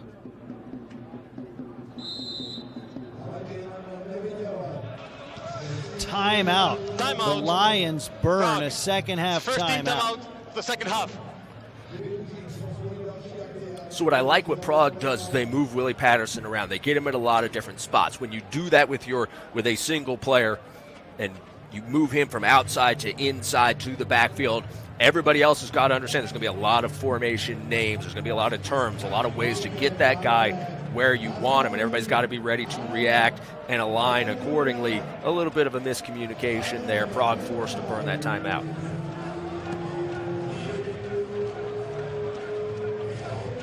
Well, you hate to burn those second half timeouts. We've talked about this quite a bit. They're more precious than gold when it comes to clock management, especially in a close game in the second half. However, again, given the tenor of this game and how few possessions Paris may have after this, just the way Prague has been able to hold the ball throughout the afternoon, you take your time, you get a touchdown here, you like where you are, even with the fourth quarter still to go. Patterson waltzes into the end zone. Touchdown, Lions.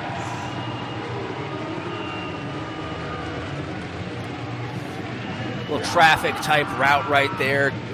Prague Lions getting man coverage, exactly what they want. They get the 5 down front. They know they're getting a pressure. They know it's going to be man. They get the pick for Willie Patterson. That's why it looks like nobody's covering him. They get the pick, sneak him across the formation right there. Does a great job navigating the traffic on the front side. Now Willie, I coached Willie a couple years back. We've talked about this. Go ahead, celebrate when you're 5 yards deep in the end zone. Don't celebrate early. There's literally nothing good that could possibly come from that. Get in that end zone. Sometimes a little showmanship can be okay. Sometimes just got to be a little careful there, Willie.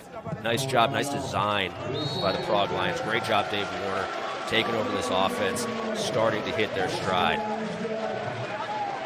Marek Rubon misses the PAT. Rubon not happy that they get the touchdown, stealing his thunder, 100% on those field goals, says I'll show you guys. Little miss right here. Hopefully that doesn't come back to haunt the Prague Lions. See again, Willie Patterson lined up in that running back spot on the right side, sneaking through the line to the left. All the receivers on that left side trying to figure out who's covering Willie. How do I get in that guy's way?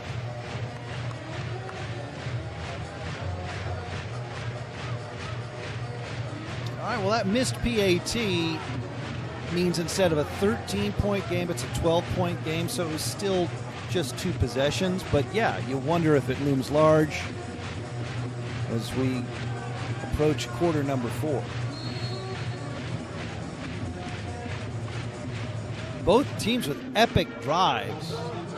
Paris was knocking on the door, and then an unfortunate fumble on the snap from center that hit Bafunda in motion before Edwards, the quarterback, could ever grab the ball. They fumbled it away on a goal-to-go circumstance inside the 10. The ball was untouched. Prague goes down the field, in the field of play, scores the touchdown, this is a major touchback, and strangles almost all the remaining time left in the third quarter after Paris had used half the quarter to get down in scoring range. Yeah, and like you keep saying, if Prague continues to remain committed to the run, and if Paris can't get them 3 and out, the possessions are few and far between. Paris, no choice but to capitalize, and capitalize now. Pressure on Zach Edwards.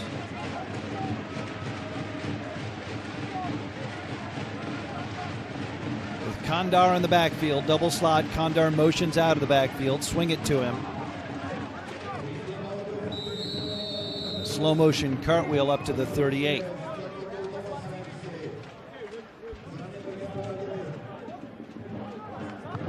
just a couple yards there. Drive starter for Paris. Paris, again, they can't lose sight of the run game either. They can't make themselves one-dimensional, even as this clock continues to tick. A quarter can be a long time. If they can step up on defense, a quarter can take a long time. Don't get one-dimensional. Don't abandon that run game. A lot of red jerseys at the line of scrimmage here on 2nd and 7. Batted down. Deflection. Alexander Borkovic.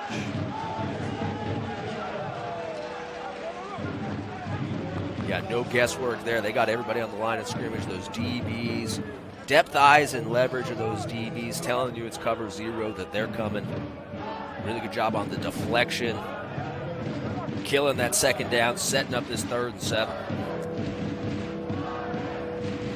Trying to set up the screen, but the pressure was too much.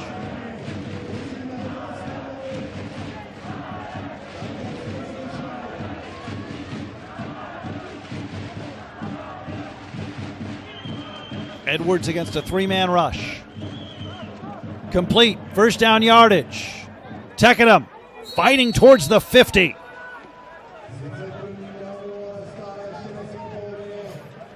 We keep seeing this 4-by-1 set, this empty set with 4 receivers on one side from Paris. We've seen it all season from them. That can work in your favor and can work against you at times. Defenses don't see a lot of that, and so in your favor, you're running something that they're not used to preparing for, something they don't have a lot of reps on. Working against you, you don't necessarily know how they're going to play it, and so we've seen Paris struggle in these empty 4-by-1 sets in the pass game, being efficient. Here, good job of converting on the 3rd down, little angle route underneath. Stoppage here for injury.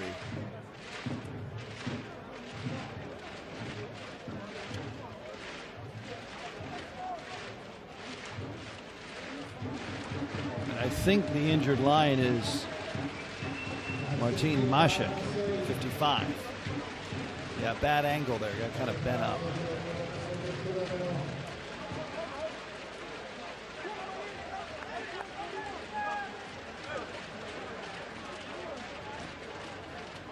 So Mashek can shake that off and find his way back into the game. Everybody critical on this Lions defense. Don't have the depth that maybe some other squads do.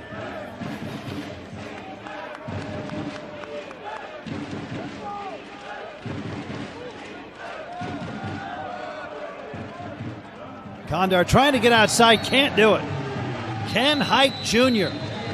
coming down from the secondary, no gain, and that's how the 3rd quarter ends. This is the end of the 3rd quarter.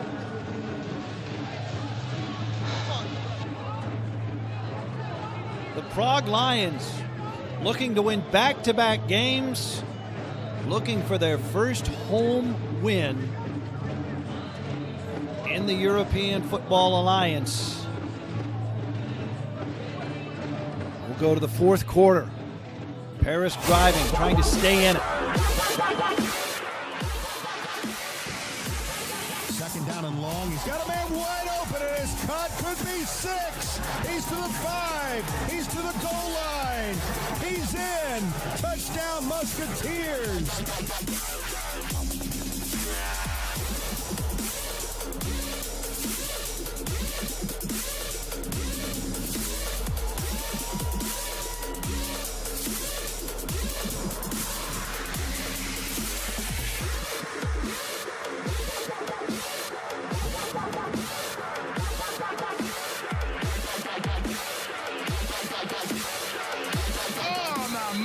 Touchdown, tight end. Adria Botello Moreno for 6.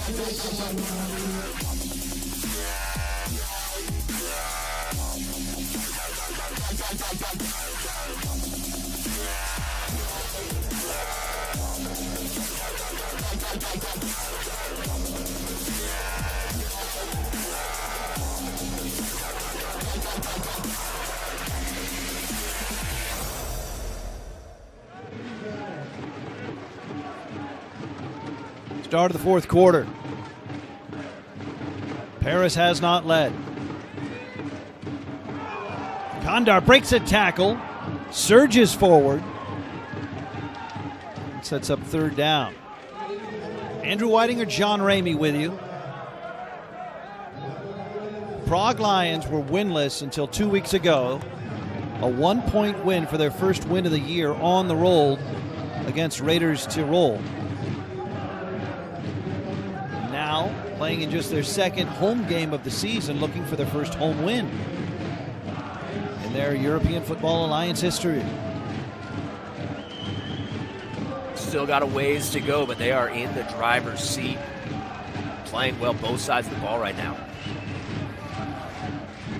3rd and 5, Edwards avoids pressure, dumps it off, low throw, incomplete.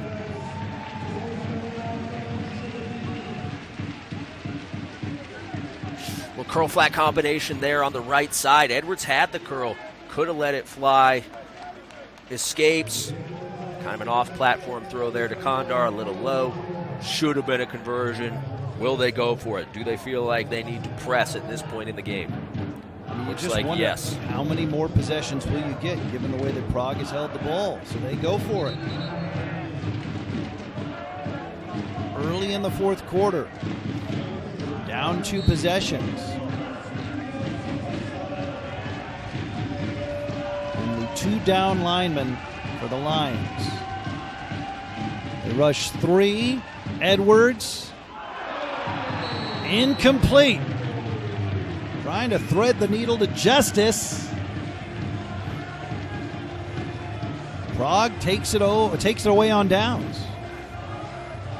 Yeah, here's the upside of the Prague Lions 3-man pass rushes. You got 8 guys in coverage. Very hard to throw into 8-man drop. Edwards tries to hit the honey hole. We saw them do it earlier on that RPO with the lineman downfield. Dakota Thomas misses the tackle play earlier on Kondar coming out of the backfield, makes up for it right there, getting his hands on that, breaking up that 4th down attempt. Well, now the Lions offensive line and Adam Žiželka really hold this game. And Henderson, of course, with his ability on the ground, but they give it to Žiželka. And if the Lions can impose their will at the line of scrimmage, this thing's over. Now, that's a big if, but it is theirs to seize, to use your word from earlier, Andrew. Yeah, if they can put together a clock-eating drive here like they've done and find their way into the end zone, they'll push it to a 3-possession game in a game where Paris probably doesn't have 3 possessions left. Looked like Žiželka had a little bit of discomfort in his left arm. He checks out after a 1-yard run. Henderson pressured, trying to get away, still somehow on his feet as he is being dragged around by DeMarco Artis. Maybe Henderson would say he was doing the drag. Yeah, DeMarco Artis, no small human being. That's a big dude. Jalen Henderson staying up, taking him for a little ride. Good play by the defensive end for Paris.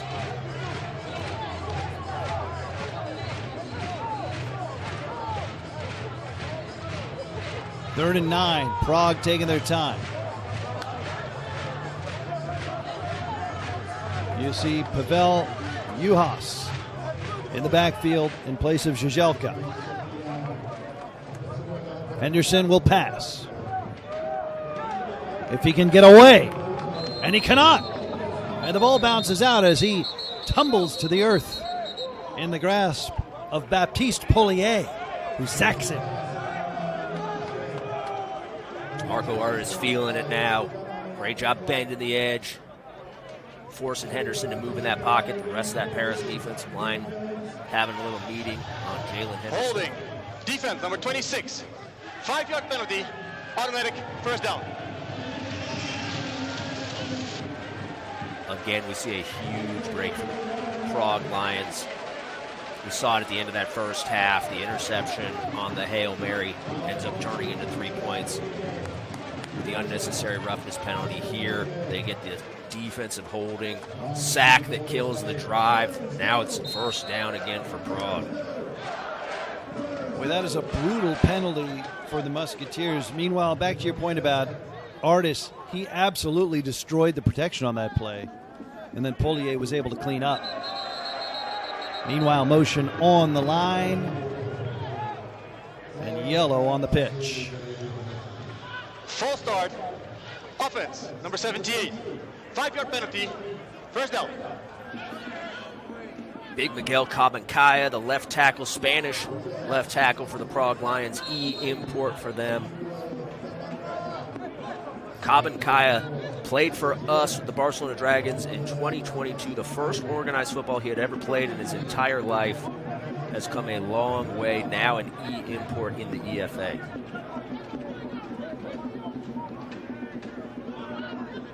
First and 15. That is complete underneath. Across midfield, it goes to Lukáš Kadlec. We're talking about guys not playing organized football until they reach the professional ranks. That has to be unique among your coaching challenges.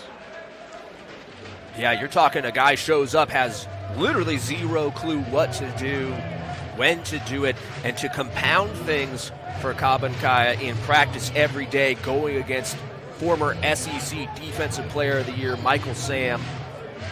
Not a great combination as a welcome to the sport. Cabancaya obviously responded well and has done a very, very good job of progressing as a player.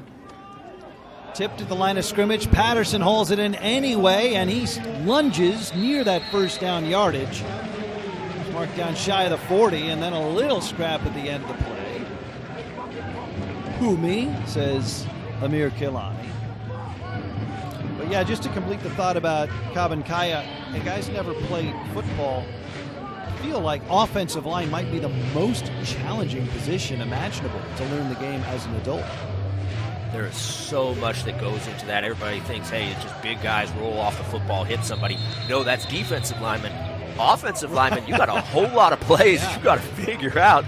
There's a lot of execution that has to take place, a lot of understanding of how blocking patterns and schemes change based on defensive looks. We were a fairly simple scheme. That kind of helped. But when you start at square zero, and you have guys that have been playing their whole lives all around you, you stand out like a sore thumb. Not an easy adjustment period for old KB. Yannick Wadfeld, injured on this play, was able to walk off under his own power. Old Amir Kalani, what a polarizing figure. Pushes the quarterback down earlier. Certainly anybody who's paid attention to the Paris Musketeers has a feel for Kalani being a bit of an agitator right there, trying to choke Willie Patterson on the ground, and then gets up and pretends like he didn't do anything. Like, maybe just own your actions. Again, maybe I'm just old school. 3rd and 2. Prague eating clock. Velka motions. Option. Henderson. Not quite there. Okay, coach. Oh, this is an easy one, John. We're going Yeah. through it. Yeah. Oh, yeah. Okay, good job by Kalani right there. Oh, Jalen Henderson not happy that they're sending the punt unit out. I don't blame him. Good job, Amir Kalani. They're responsible for the pitch man on that option. Option responsibilities can be very difficult. Kalani does a good job of stringing that out, letting the pursuit rally to the quarterback and get him on the ground. We've talked about this before this season about non-American defensive players having to adjust to the option, which is not all that common outside of like the high school ranks in America.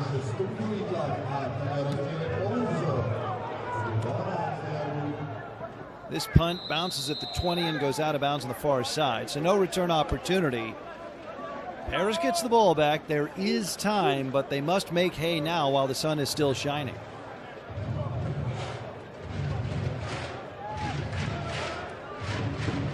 Probably about 2 possessions remaining for the Paris Musketeers. Oh, they can buy one. Almost a block there from Suleiman Karamoko. Might have had a little let up. Looked like maybe a little sleepwalking there on the left side of the protection. That left wing did not let that rusher get that close to the kicker. Zach Edwards will try to rally the Musketeers. Down the middle, wide open. Hugo Tekadam.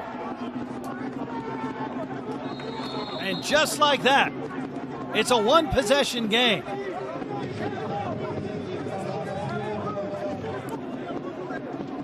I kind of like that celebration right there, the salute celebration and kind of the dignified walk. That's well designed. Right here, we have to have a bust in the secondary by Prague, Tekadam all by himself. Paris finally gets into a 3-by-2 empty set, a traditional empty set. End up with Tekadam wide open here in the middle of the field. Catch, run, Tekadam too fast for anybody to recover. Not sure what went wrong without a camera angle, but a 0% chance that's what Prague is trying to do there on defense. So a quick score radically alters the tenor of this fourth quarter now.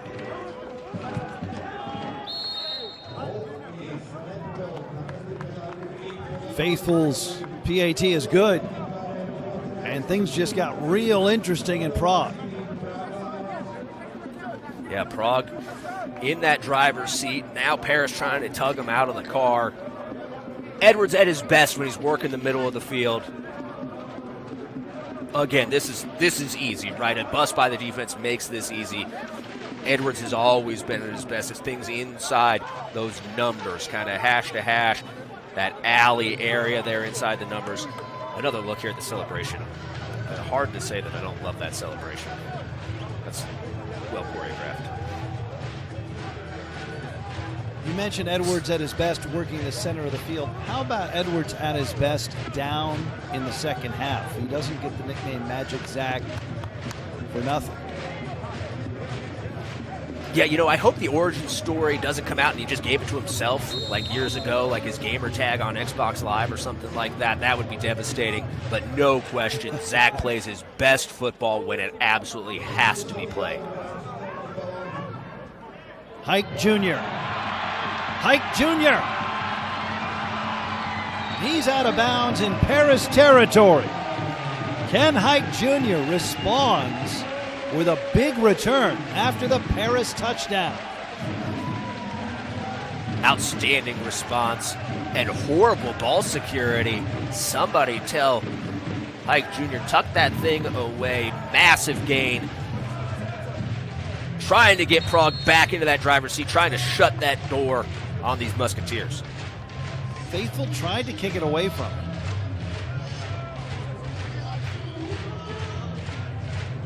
Yeah, you don't like that ball security there, Coach? I'm not a fan. It is a production business. That is a great return by Ken Hike. Let's just get a little higher, a little tighter. Everybody can be a little more comfortable. 52-yard return, but Andrew Weidinger has notes. Meanwhile, pressure there and an incompletion from Henderson, who is in big trouble. Just threw it at the feet of Willie Patterson. We saw this play earlier. They got called for the OPI. Then should have gotten an OPI again, trying to sneak Willie underneath the formation, block on the front side, a de facto screen, kind of a boot, naked screen variation here. Spacing might be a little bit off for Prague on that play.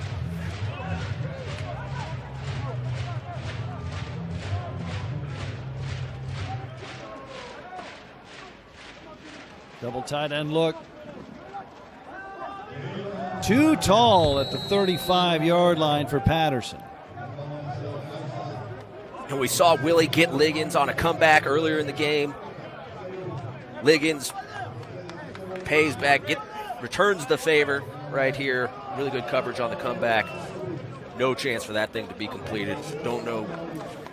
Nowhere could Jalen Henderson have thrown that it could have been completed. Liggins just smothering Patterson. And now with back-to-back incompletions, Prague is preserving clock for Paris. 3rd and 10. Another throw, another incompletion, and a huge 3-and-out for the Paris defense. And a concerned lull now descends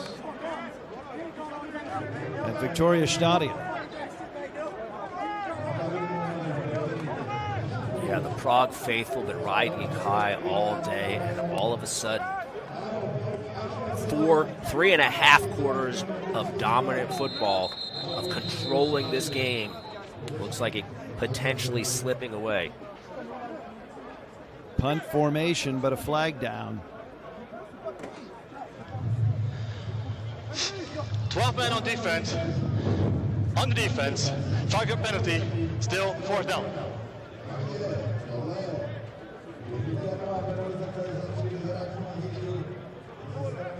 Penalty doesn't kill them right there, but that was 4th and 4, could have been a backbreaker.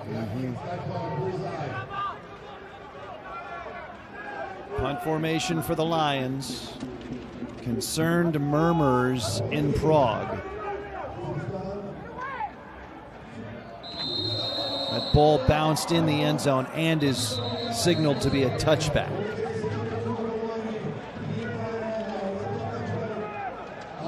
Boy, that was close. That thing settles on the 1. Unfortunately for Prague, found its way into the end zone prior to that.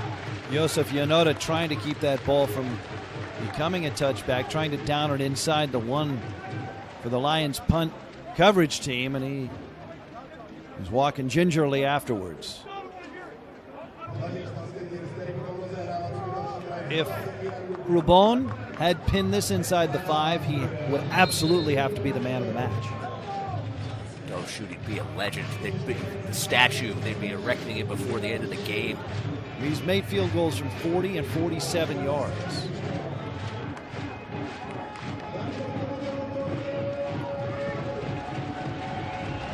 So Edwards from the 20, Bafunda. He rides his blockers for a 9-yard carry. Daniel Kokoschka, the tackle from linebacker. Yeah, we get 2 pullers pulling to the strong side there, pulling to the play side. Against this 3-4 look, kind of an interesting alignment by the defense there. The corner having to be the run-fit player. Didn't look like potentially maybe that was a single high defense, no help behind him. That play has a real chance to turn into an explosive if they continue to get that defensive look. Both these teams have played close games this season. A touchdown gives Paris their first lead. Bafunda with room to run. He's out to midfield.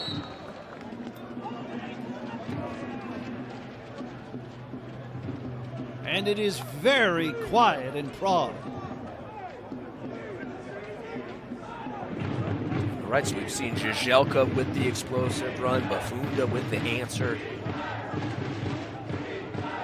Just hits inside. Again, they've done a good job reestablishing that line of scrimmage. Good job not abandoning the run by these Musketeers.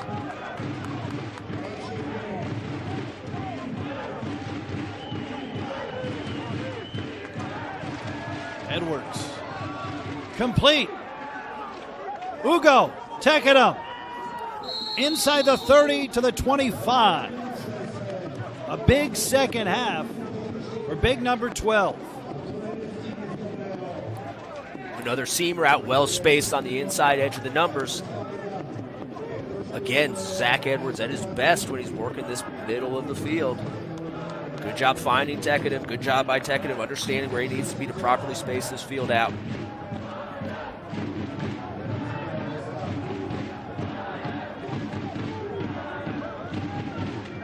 Paris has not led today. Bafunda knocked off his feet inside the 20 after an 8-yard carry. Emmanuel Ikara with a tackle for the Lions. Paris gets into the bunch, just running duo downhill. Double team run, usually hits on the front side. Bafunda sees the crease on the backside, takes it back door. 8 yards later, 9 yards later, Paris continuing to establish that run, reestablishing line of scrimmage post-snap. 1.5, let's call it. Second down and short. Edwards to Bafunda. Hurdling a man. Flying inside the 10. First and goal to go for Paris. The hurdle isn't always the best answer with the downfield move. This may be the most awkward play of the season right here. Again, though, just the interior run. That Paris offensive line starting to take over. Bafunda tries to go up and over. Is that the football equivalent of missing a dunk? That thing hit that rim and went shooting out of there. Yeah. First and goal from the 6. Edwards. Paris takes the lead.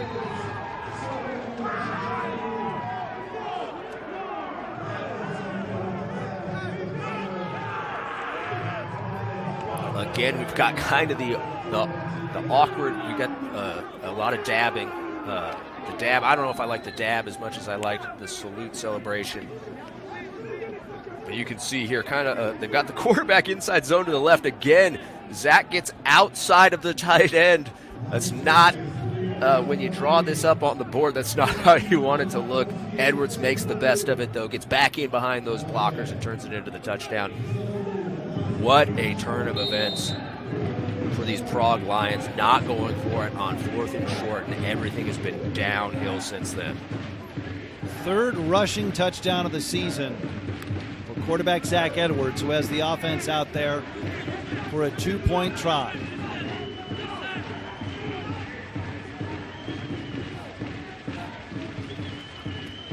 Fake the jet sweep.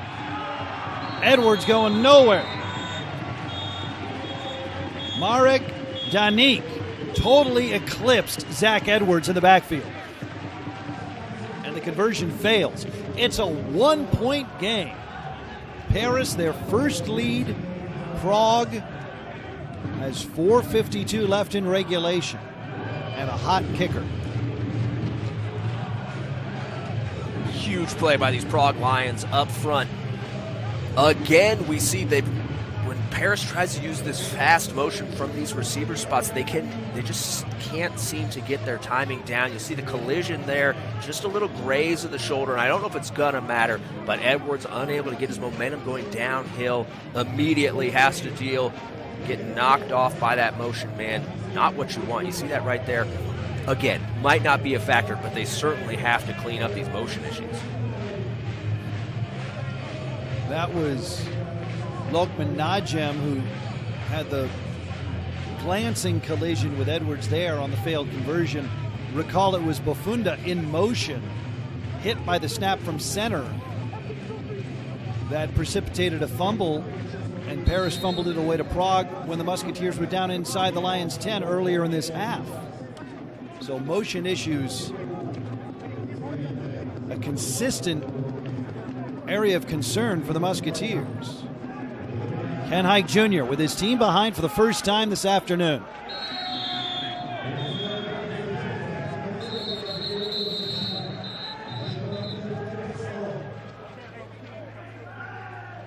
So we'll see how the Lions respond. We'll see how Jalen Henderson responds. Prague quarterback, but first, we'll see about the marker.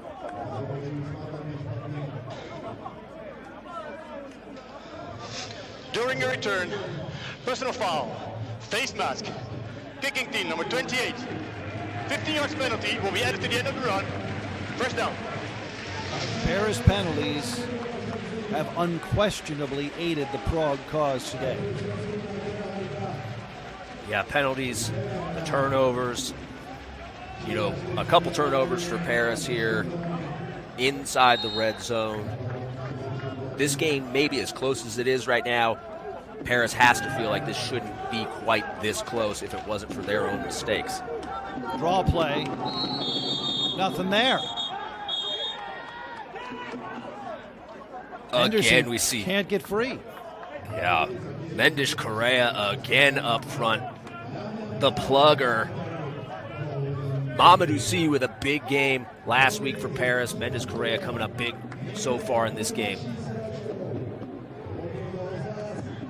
Remember Prague last possession when they held a 5-point lead through 3 straight incompletions.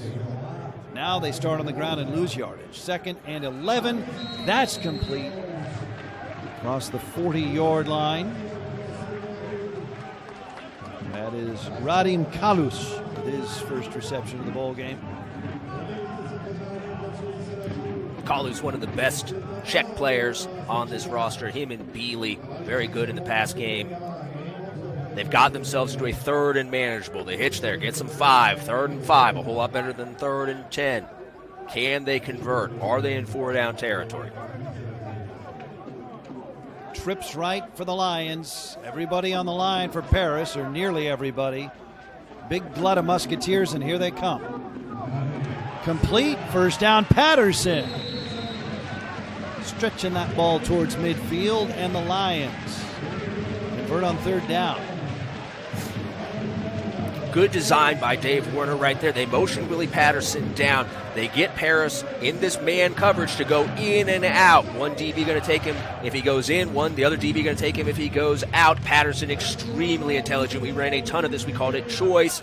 Patterson pushes up 5, knows both those guys. Whichever way he goes, they're going to take him. Just stops, says, I'm open right here, put it on me. Henderson does. From the 47.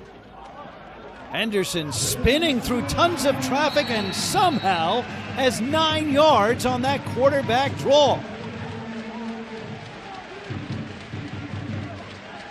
Big time run by Henderson. Did not look like that play got started. Henderson shaking off tacklers, turns it into the 9-yard gain. Turning clock at 3 minutes. Prague trailing for the first time today. Henderson trying to engineer a comeback drive here late in the 4th.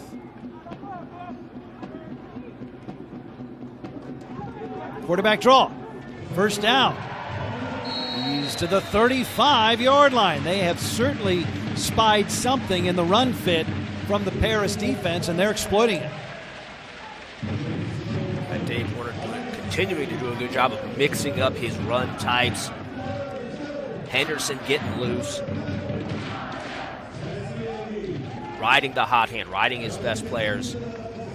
Paris going to have to start thinking about using these timeouts. If Prague can get this thing down to the 2-minute warning, they should right here. It looks like they might be able to get one snap before. 2 timeouts plus the 2-minute warning for the Lions. Another keeper. Big hit on Henderson. But he absorbs the collision and moves to the 33. And you know, John, I say let it go to the 2-minute warning. Those of us used to watching NFL football, that's exactly what we would expect, right? 1 minute, 55 Here in this seconds situation where your field goals are not automatics, right? And I know that they've done a good job. Both kickers today done a good job getting that ball through the uprights. But when your kicks aren't automatic, that time is actually very critical. Prague right there wisely running that play. I retract my statement that they should let it go to the 2-minute warning. Unless you have all the faith in the world that your kicking game is going to get the job done, you need to get that thing as close as possible. From the Big Four to the championship in Innsbruck, Austria, August 29th. The winners on the 15th and the 16th of August will meet in the inaugural European Football Alliance Championship game. The best weather of the year, where the best beer on earth is made. There is no finer football experience imaginable, at least in the summertime. Ticketmaster. Back to action here. Sorry, Andrew. No, I was just going to apologize to the German fans when you said best beer made in Austria. I just didn't want to upset anybody. I meant regionally, Central Europe. Oh, okay, yeah. I would include Czechia, you know. I knew that's what you meant. The cultural footprint of Pilsner. Henderson reaching for that first down yardage. Not sure he gets it, but he's close with 3rd and short coming up. And he asked the question, is that a first down? Looked like he was probably a little bit short. Henderson doing it all right now. Quarterback runs, scrambling here on the pass play. As long as it's generating positive yardage, keep doing it. And this is true across multiple sports. In a close game late, if you have a playmaker with a ball in his hands, the advantage swings to your side, and it may be swinging to the Prague side here because of Henderson and Patterson, both playmakers in their own right, and so often with the ball in their hands. 3rd and short. Pressure. Henderson going long. Bealey! Touchdown!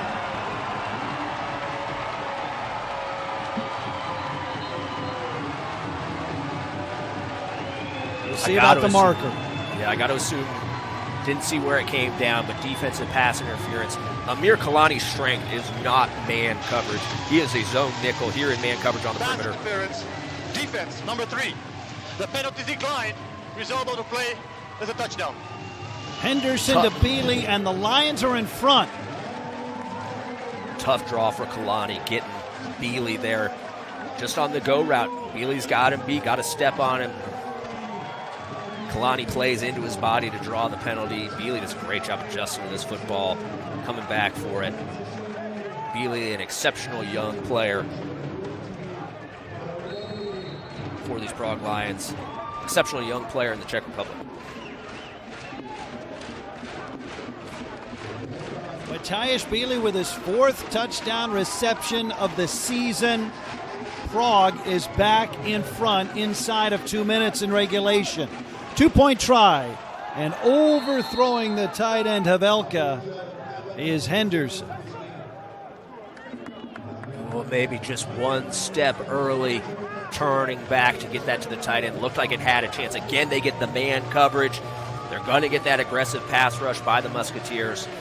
All they have to do is tackle big Kabankaya. Just got to release and get the man who's got the tight end blocked, and they're going to walk into that end zone. You can see good job by Big KB getting up and making contact in space. Doesn't matter, though, if they can't get that pass completed.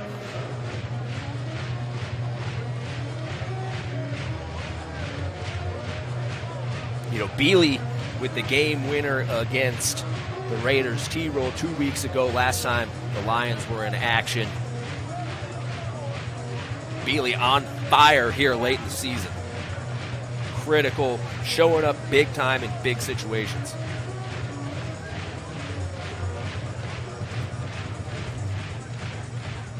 Can the Lions hold on? Does Paris have another miracle? 100 seconds remaining in regulation.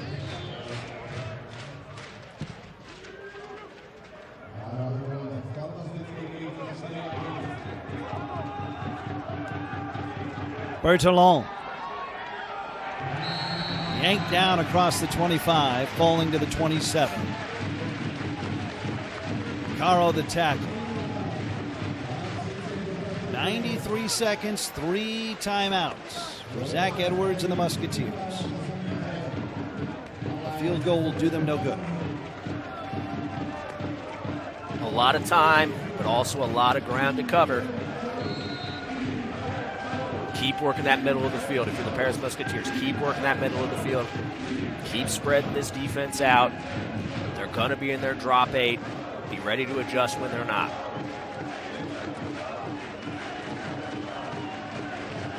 Lions faithful into it now. Play is blown dead. Remember, Prague started the year winless in their first Right to the 5. ball being snapped. Timeout, Prague. And this is just their second home game of the season. They do not have a home win. So these Lions fans urging the team in red on. So tantalizingly close now to their second win in a row. Looks like they only had 10 on the field on that first snap. That's a good timeout if that's the case. Yeah. coming off that busted coverage on the long technical touchdown. Gotta have 11 out there. Better to have 10 than to have 12 though.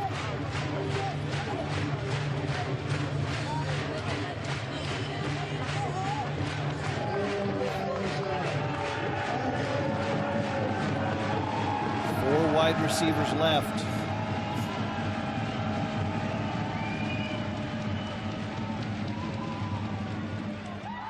It's caught! Najem, big gainer into Prague territory. My goodness. That ball in the air too long. Safety has to make that play. Najem tracks it in. But if they're going to work that sideline, and that ball's going to hang forever like that, safety's got to show up. From the 30 of the Lions in all 3 timeouts, Edwards. That's complete. Tekadum out of bounds. I like this play call. Outs and goes. Edwards a little late throwing it to that out. They're getting quarters coverage. Quarters playing off. They got leverage, meaning the guy over this out route is playing inside of it, and he's breaking out. Ooh, a little bit of a step right there. Another look here. Safety so close. Has to get his hand on this football. Critical situation. Ball was in the air for an eternity, as you said, Andrew. The concentration by Najem to make sure that he secures that catch. Outstanding. Prague shows blitz. Edwards running. First down out of bounds at the 19. Positive gain and gets it out of bounds. 47 seconds. Still all 3 timeouts. You can run 10, 11 plays with this sort of time and timeouts.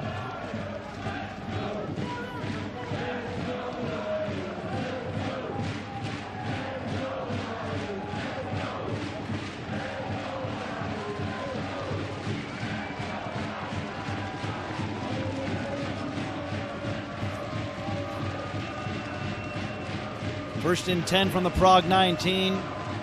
Zach Edwards trying to rally Paris late.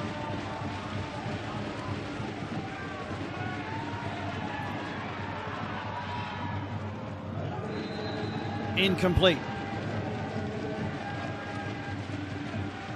Edwards out of the pocket, doesn't have anybody open.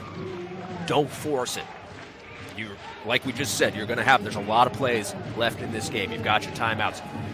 You force something, all of a sudden you make a mistake, somebody gets a pick, and it's over.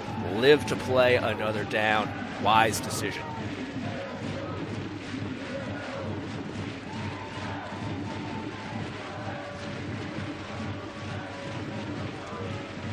Paris opened the season with a 1-point win against Frankfurt. In their last game, Prague had a 1-point win for their first win of the year 2 weeks ago.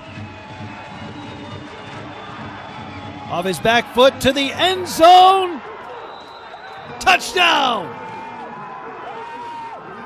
Sheikh So. And Paris is in front.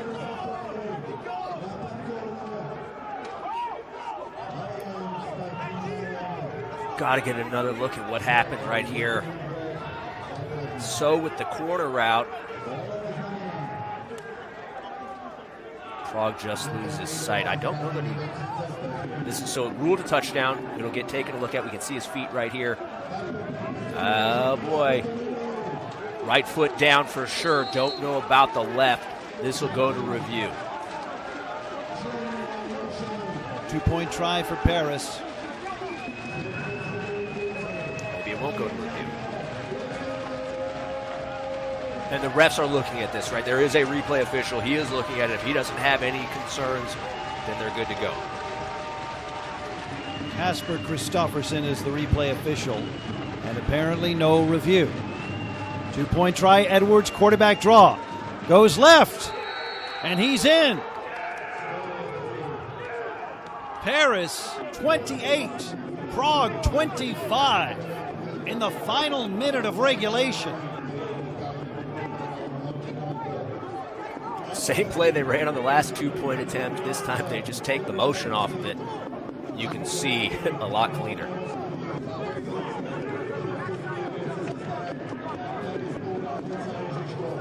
Weak side counter. Guard blows up the defensive end. Liam Ward, the second puller, gets his man covered up. Zach Edwards does the rest. After not leading all day, Paris has their second lead of the fourth quarter. There's the touchdown connection. Edwards to Shekuso. It has given the Musketeers this last-minute lead. Prague has a timeout left. Can you kick it anywhere near Ken Hike Jr.? Yeah, with all these different touchback rules, can make it a little bit tough. Sometimes you got to kick to a guy you don't want to. See where Faithful puts this one. Okay. Got to balance out, time remaining. Yeah. Probably a smart move by Hike right here. Just take the touchback. No time Don't off burn the clock. 6-7 seconds.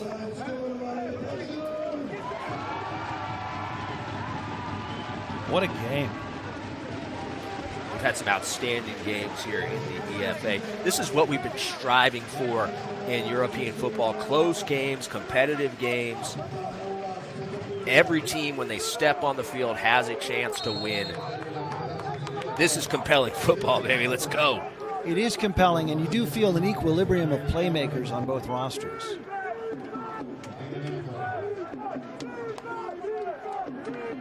Four-man front for Paris. Henderson turns upfield and turns it into a decent game. 7 seconds come off the clock. It's tough. They're trying to hit the quick hitting screen to Willie Patterson. We saw Malcolm Liggins blow that same play up earlier. Again, Liggins all over Patterson. Henderson has to keep it. 7 seconds is a lot of time to come off this clock on a busted play that isn't an explosive. A 5-yard gain for 7 seconds. That's not a good exchange in this situation.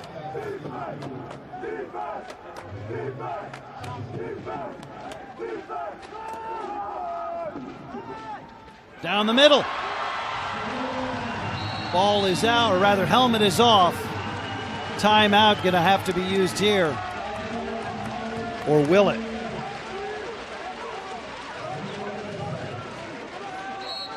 Spiked at the 36 after the completion to Edward Malachowski.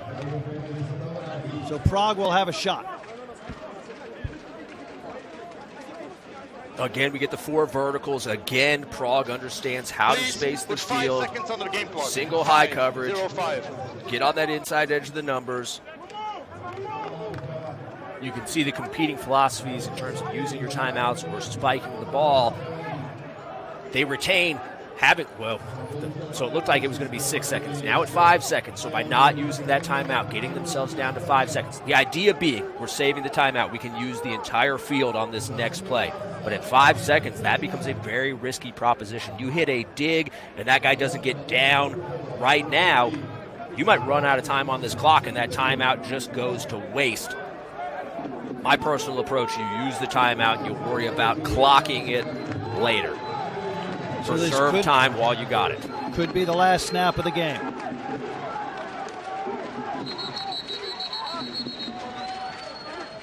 Oh no, and now they've got to burn one on the offensive side. They lose that ability to use the whole field.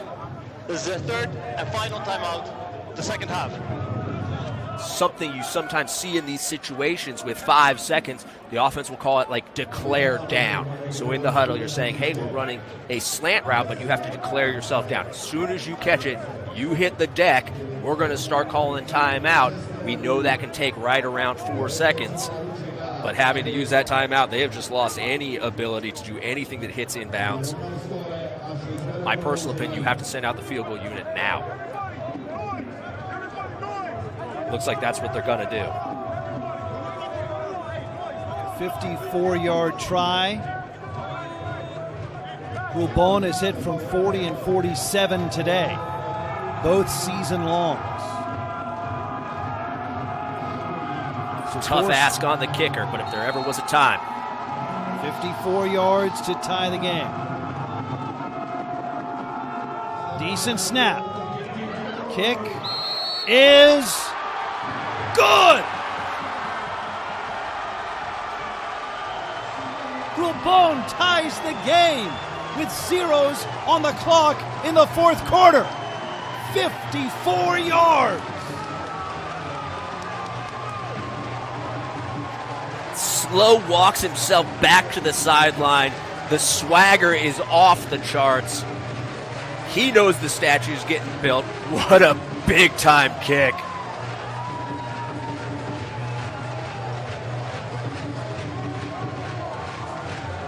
Coming into this game,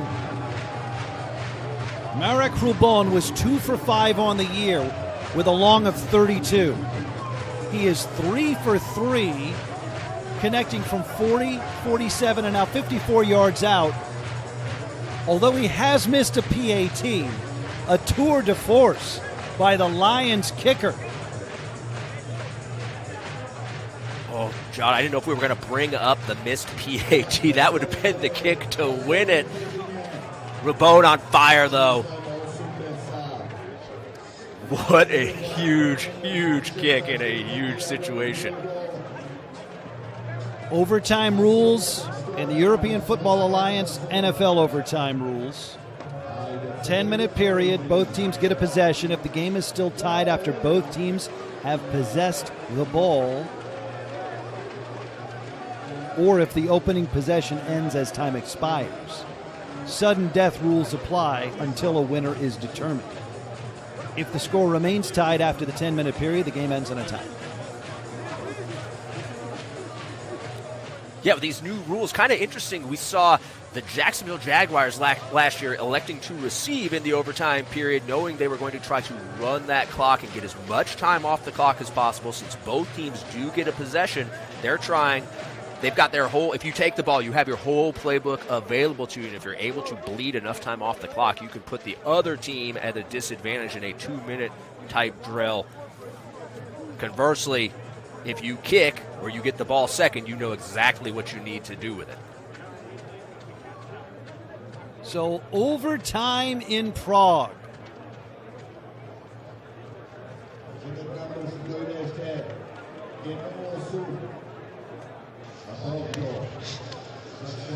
Gentlemen, thank you for a well-played game. We're going in overtime, which basically means we have an extra quarter. It's going to be 10 minutes. All replays come from the booth. You have 2 timeouts. Both teams get at least a possession unless there's a safety scored. Paris, you are still the visiting team. You may call. Tails is called. And it is tails. Paris, you win it. You win the toss. You want to receive. Which way do you want to kick?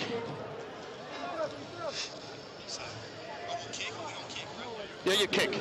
It's a normal quarter, so you kick that way? Okay.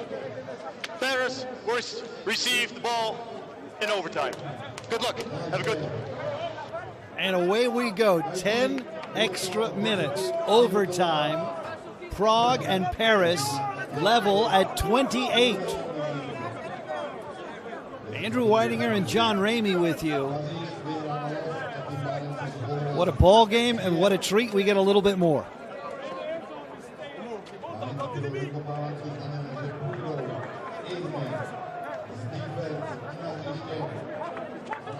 Looks like everybody giving Willie a little rough time for his handling of the coin toss there. I do like we went down to single captains on both sides. I felt last year as a head coach in the European League, I thought maybe the best thing I did all year is we went from 4, 5, 6 captains down to 1 at all times. This team's sending out half their roster. I don't know, John. Just kind of, it just rubs me the wrong way. Andrew, I have to tell you, perhaps for the first time in my career, I am not the leading curmudgeon in the booth. I just try to break the tension. This is a high-tension game. Good. I stand on that statement. I firmly believe. I'm with you. I understand the sentiment. But yes, this is high tension. We just got, you got to have a foil It's just trying to be the foil here. How about Marek Krubon? My goodness. A 54-yarder unofficially. His time expired to force the overtime period, and he blasts this away. Little trouble for Remy Berthelon.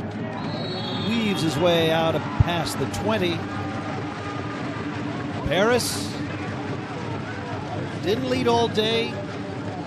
Held the lead twice in the fourth quarter. Held the lead with 30 seconds to go. But Prague somehow forcing overtime. 2 timeouts for both sides. Do or die time here. Paris Musketeers got to put together a long drive. They've been hot in this fourth quarter. Can they keep it going in the fifth quarter?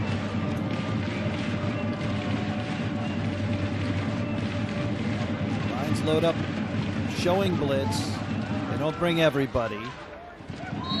Burrowing run to the left side on first down, good for about 5. It's Nicolas Condar. That left side of the Paris offensive line rolling off the football, moving that line of scrimmage back. They continue to that Paris in a good position to lead this clock, get this ball down the field, come away with points. Obviously, the strategy to put Prague in a tough situation when they get it back. Second down.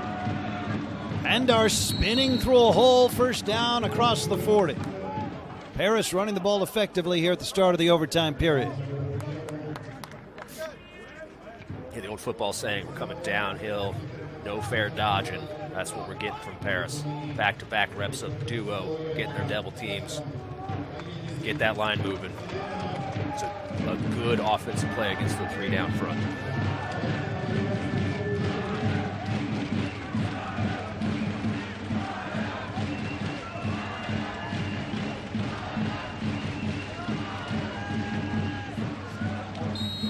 Incomplete on the outside, near side.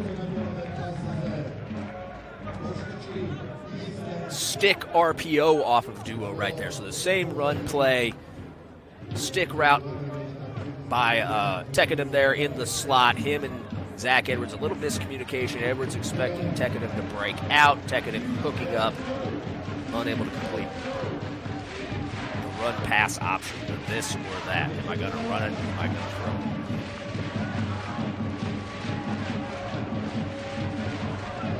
Second and 10.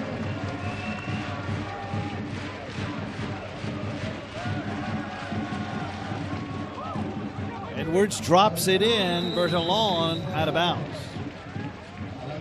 Gain of 5. I believe that's the first time we've seen Remy in on the offensive side. A little 5-yard out. I don't know that he had possession through that sideline right there. They give him the 5 yards. Obviously, okay, yeah, our widget getting the D&D right here, 3rd and 5.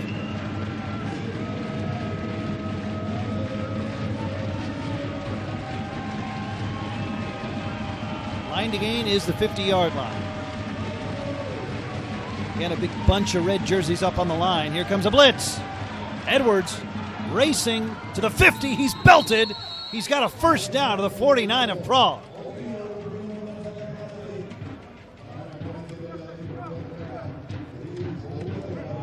Edwards just a little bit ginger as he's heading back to this huddle right here. Zach built to take hits for 4 quarters.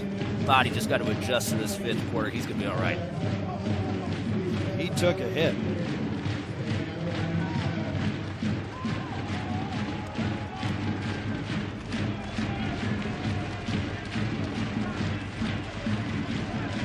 Slot left. Fake.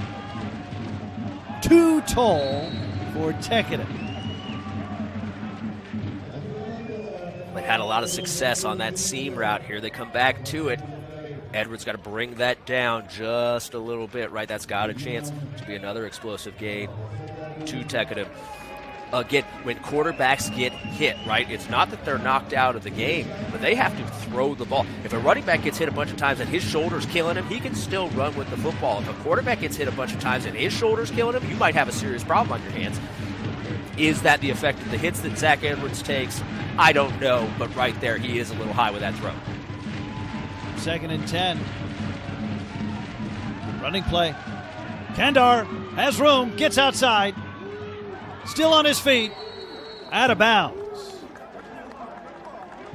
The Paris ground game on this first drive of the overtime period, very effective. So an even better look there for that duo run with the stick pass option to Tekkanen here at the bottom of the screen. A better look for the pass that when Zach threw it here, he says, you know what, we're establishing this line of scrimmage, we're winning up front, I'm going to hand this thing off. Kandar does the rest. Love the stiff arm. Great ceiling block from the left tackle, Nathan Daribu.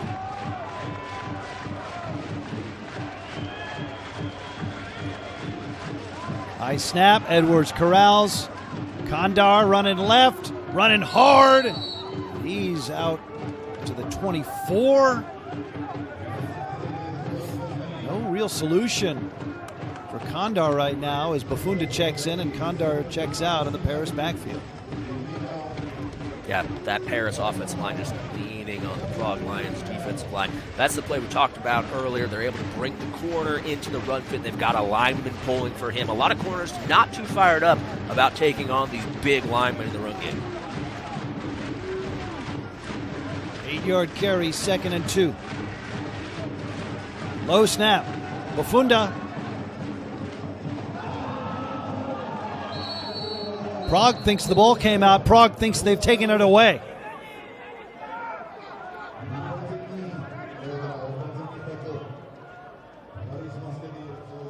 You could sure hear a lot of guys on that Prague sideline yelling ball.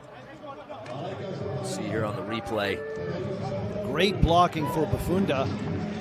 And yeah, at the bottom of the pile, it did look like Martin Mashek ripped it free while Bafunda was still on his feet. Yeah, that ball is That's definitely a live out of ball. there.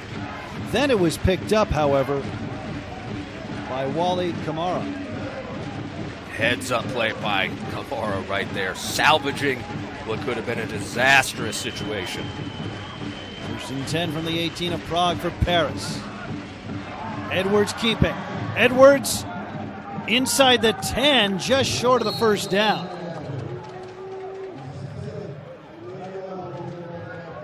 Caro the tackle. Paris just gobbling up the whole period right now with this sustained drive. Zone read, Edwards on the key. This is, for a running quarterback, a guy who improvises a lot, the zone read not really a strength of Edwards. He's got kind of awkward ball handling and awkward footwork on his zone reads. Makes the right call right there. Big time run.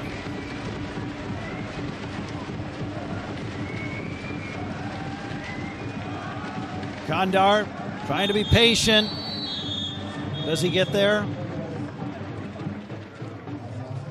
Initial spot had him short at the 9.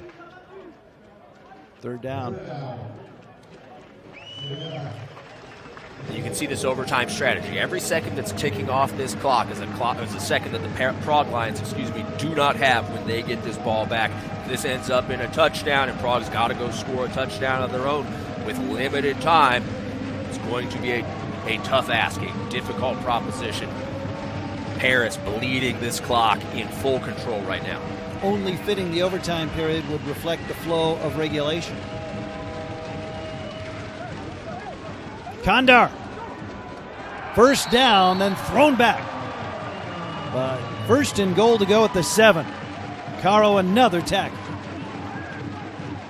And Paris consuming more time.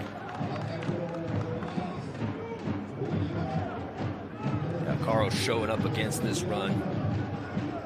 You know, Caro is the one they beat with that deep throw on the sideline earlier. Caro wants that stop. He wants us to go to 4th down. Just a bit short. Might be best case scenario that they get the first down on that play and they don't have the opportunity to go for it on 4th. one less play that Paris can run.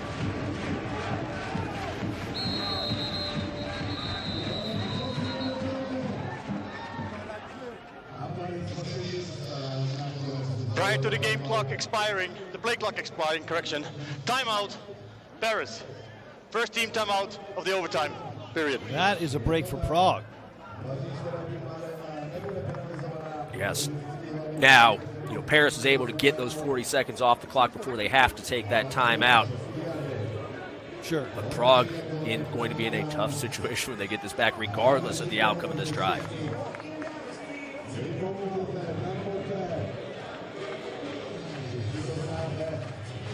Dean Faithful is the Paris place kicker. 4 of 6 on the year with a long of 37. 12 of 15 on PATs coming into the game. A pretty reliable place kicker if this does end up in a field goal scenario for Paris.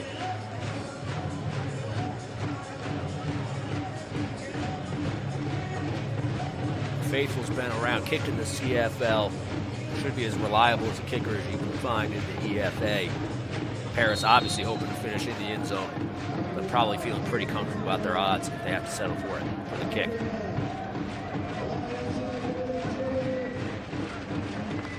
Prague led 19-7 in the fourth quarter.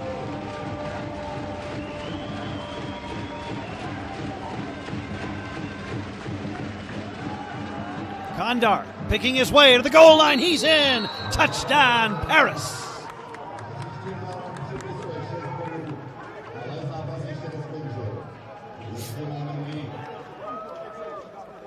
Same play, Edwards converted the 2-point conversion. This time, same play, just handed it off to the running back carrying it instead of the quarterback here.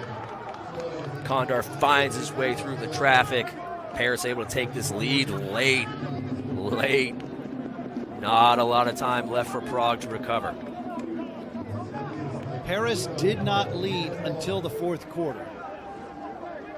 Has led twice in the fourth and now leads in overtime.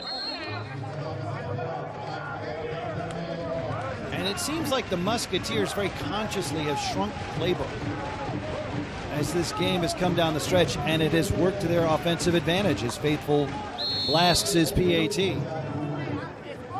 And he's got That's a great point. Great point, John. They have gone to the seam routes, they've gone to duo, and they've gone to weak side counter.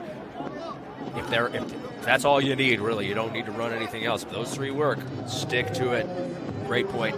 Shrinking that playbook, sticking with what's best, what has been best for 4 quarters, using it to take the lead here. 3 minutes to go for these Prague Lions. Still 2 timeouts. Plenty of time, but that time can disappear very, very quickly with NFL timing rules.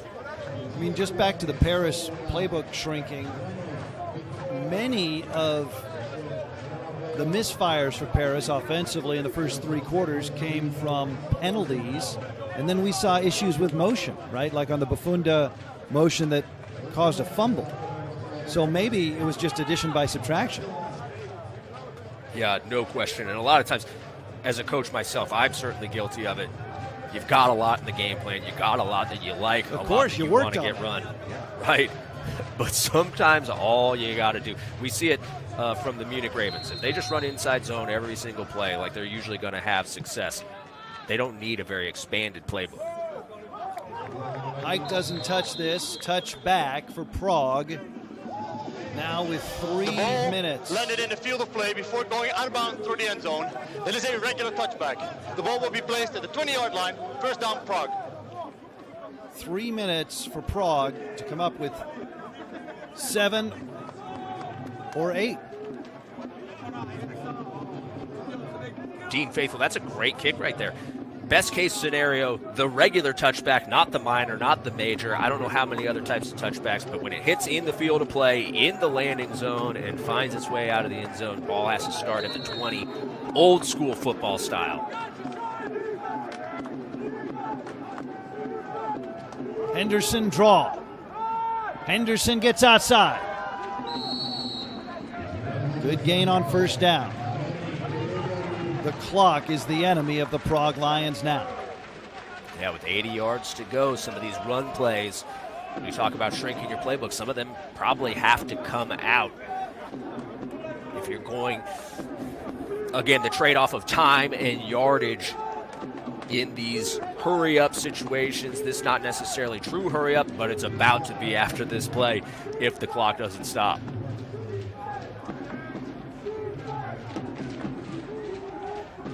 Option pitch. Patterson. Out of bounds, doesn't have the first down.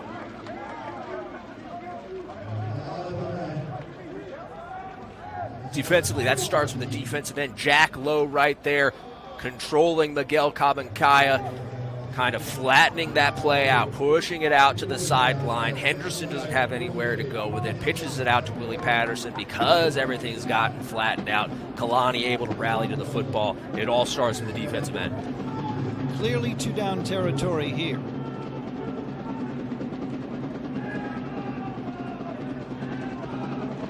Henderson draws straight ahead into the scrum. He's got the first down.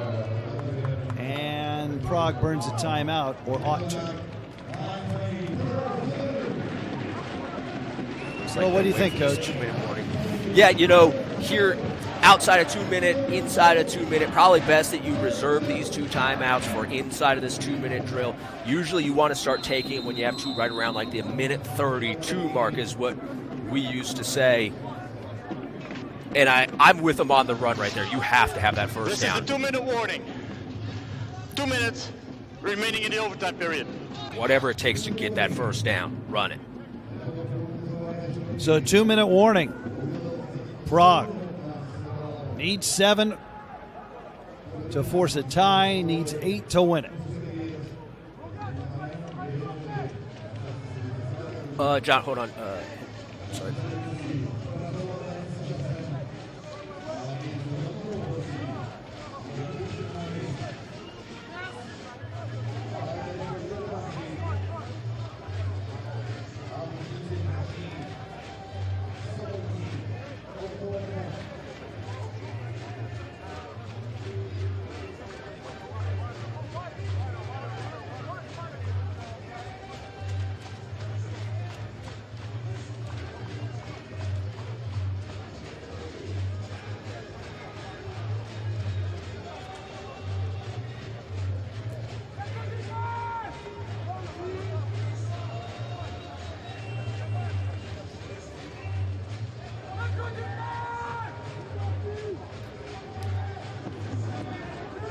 First and 10.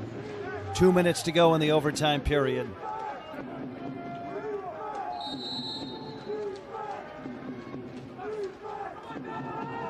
Henderson back. Guns downfield into a crowd. It's caught.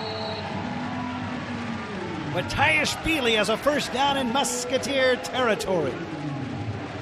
Bealey keeps showing up big in big situations. Hashim coming out of the middle of the field just a fraction of a second too late to break that thing up.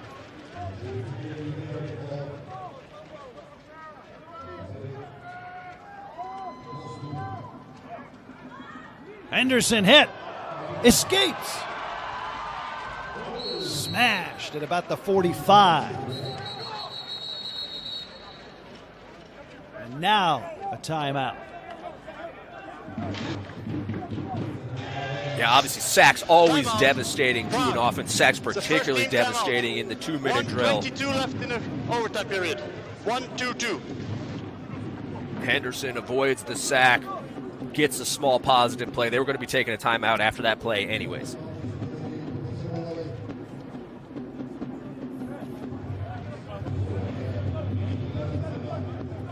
From 19-7 Prague,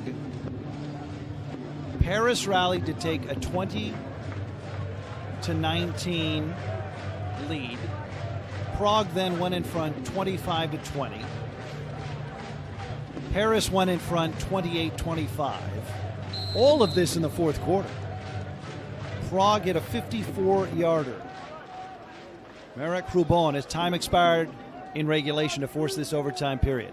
Paris won the toss, took 7 minutes and marched down for a touchdown. Now Prague is trying to stage another miracle comeback. And that is a diving catch. And now whistles sound. Vadim Kalus. Scraping that thing off the turf. Kalus, one of the best Czech receivers out there. 1 minute to go. Henderson. To the sideline, he's out of bounds. Jalen Henderson has Prague in scoring range now in the final minute of the overtime period. Yeah, certainly tough. They got to get it into that end zone. Henderson outruns DeMarco Ortiz to the edge right there. So close for the defensive end. Finds his way out of bounds, gets the clock stopped, preserves the timeout. Still a lot of ground to cover.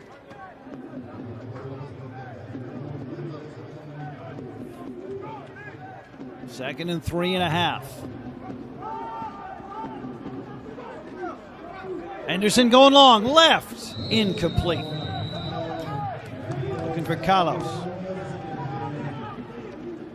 Stanley Zaregbi with the pressure, playing that right defensive end, number 44 for this Paris defense. Hits Kabankaya with the spin move back to the inside. Probably affects Henderson. Henderson having to put that thing just high and out of bounds. Feeling Zaregbi in his face. It's a nasty spin move. Prague has 44 seconds.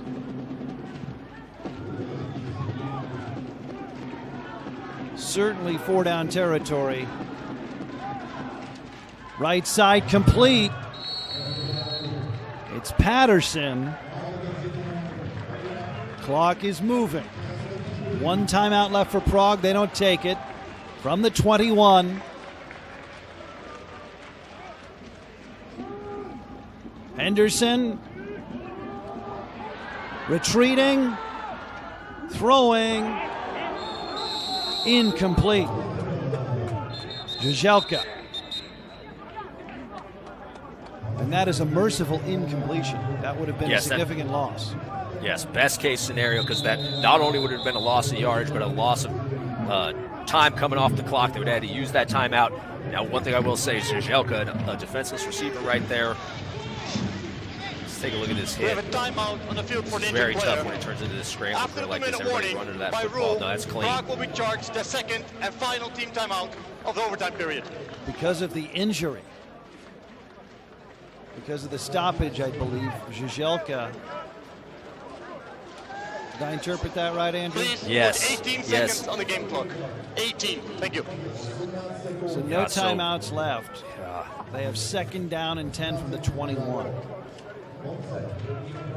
You go back to the old 2007 Atlanta Falcons playbook right there at the top of your 2-minute drill rules is unless the bone is showing, you cannot get hurt in the 2-minute drill. You have to stand up and face forward. That's all we ask of you. If the bone's showing, you can stay down. Otherwise, you got to get up because those timeouts are critical. Now Prague in a very, very tough situation. 18 seconds, enough time for 2 plays if this one stays in bounds. Henderson hit as he throws. It's up for grabs. It's incomplete.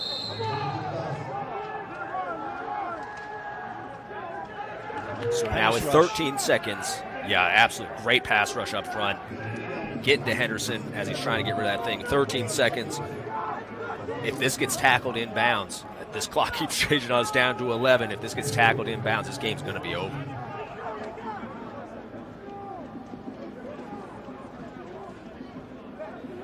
Third down, 11 seconds, so either by downs or by clock, 2 snaps Please put at 14 seconds maximum, on the game we clock. suspect, 1-4. left in this overtime period.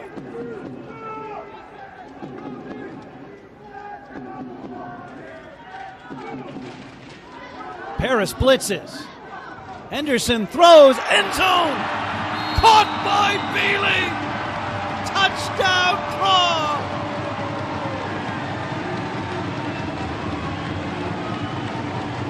Matthias Beeley, 2 weeks in a row, showing up huge in the 4th quarter and overtime. Oh my goodness, what a play. Paris living and dying by the blitz, dying right here. Liggins cannot get over the top of Bealey, trying to overlap that seam route. Ball gets up and down just fast enough. What do you do, Coach? 1 or 2? The way I was raised is you never want the game to come down to a single play. Sometimes you gotta grow up and tell them, hey, I'm not playing by your rules anymore. We're going for 2. Prague going for 2 to win it at the end of overtime. This has to be the game of the year. Oh, yes. No question. Paris, their second and final team timeout. So clock will not move on the conversion. But with only 8 seconds left, this conversion is essentially the game. Yeah, because both teams will have the single possession. This is it. If they get it, they win. If they don't, they lose. Sometimes you just got to go for it. We saw there Willie Patterson lined up in the backfield. Paris getting a chance to get a look where everybody was at. Going to talk it over on the sideline. Hey, don't let him run that pick play. Last time we saw Patterson in the backfield trying to get those picks. Let's see what the Prague Lions got cooked up. So this is it. As Andrew mentioned, the overtime possession rules have been fulfilled. If Prague converts, they win. If the 2-point try fails, Paris wins.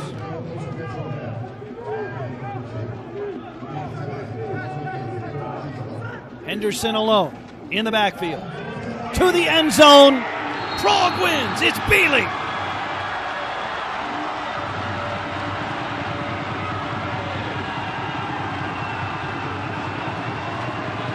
A marvelous game.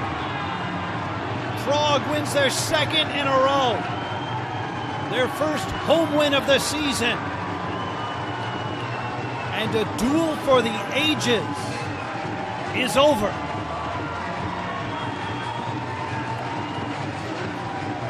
Boy, they caught Paris with the quick snap right there. They had the bunch to the right, confusion on the bunch side, everybody running into each other. Didn't matter. Jalen Henderson knows who butters his bread late in the game, finds Bealey on the 2 receiver side, just a little stick and flat. Bags the flat route. Bealey delivers once again. Boy, if you don't love this Bealey, you don't love football. Game of the year, John. You called it. This is game of the year. This is great. A final in overtime. Prague, after losing their first 5, has won 2 in a row. Their first home victory, 36-35 in 1 overtime over the Paris Musketeers. They are 3-4. My goodness. And those final 3 open playoff spots, boy, just got a lot more interesting. Prague making noise here. This game was 19-7 in favor of Prague. At the tail end of the 3rd quarter, and it ends up 36-35. Just a magnificent conclusion to this one.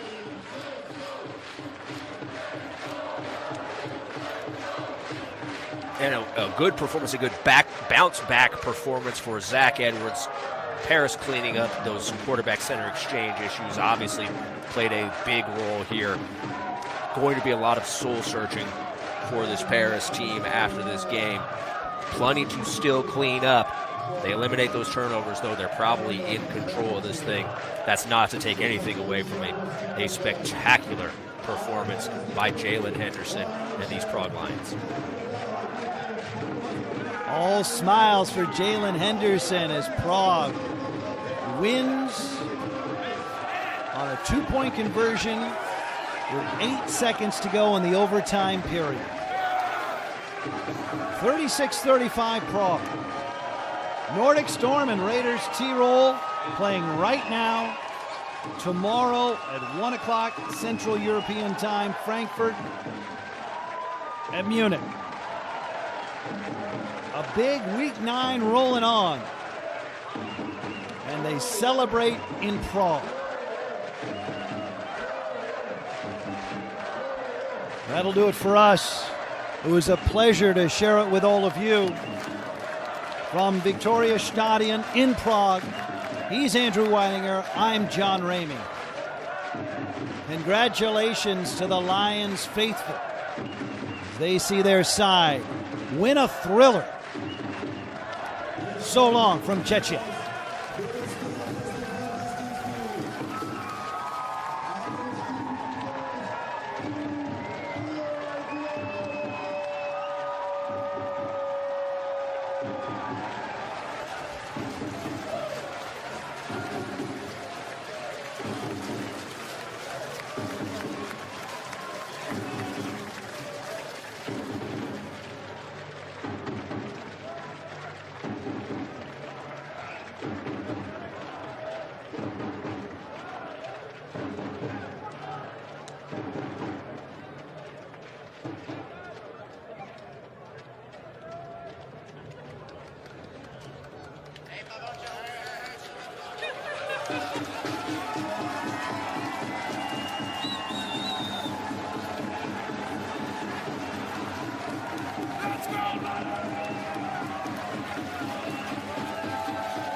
Yeah. You ready? Hey! Let's go! Back!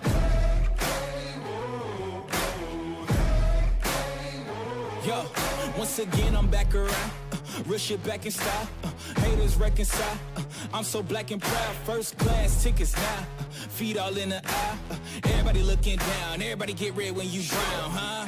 Look at me up. I'm putting it down, you picking it up. Checking the models, they want us to go to college just so we can be stuck. Go to school to make a living, or teach yourself to make a fortune. Common sense, welcome to the apocalypse. Bitch, I'm one of the horsemen. I don't need your endorsement, I don't need reinforcement. Giving you your last warning, cause I'm at my prime. Yeah. I'm at my prime. Whoa.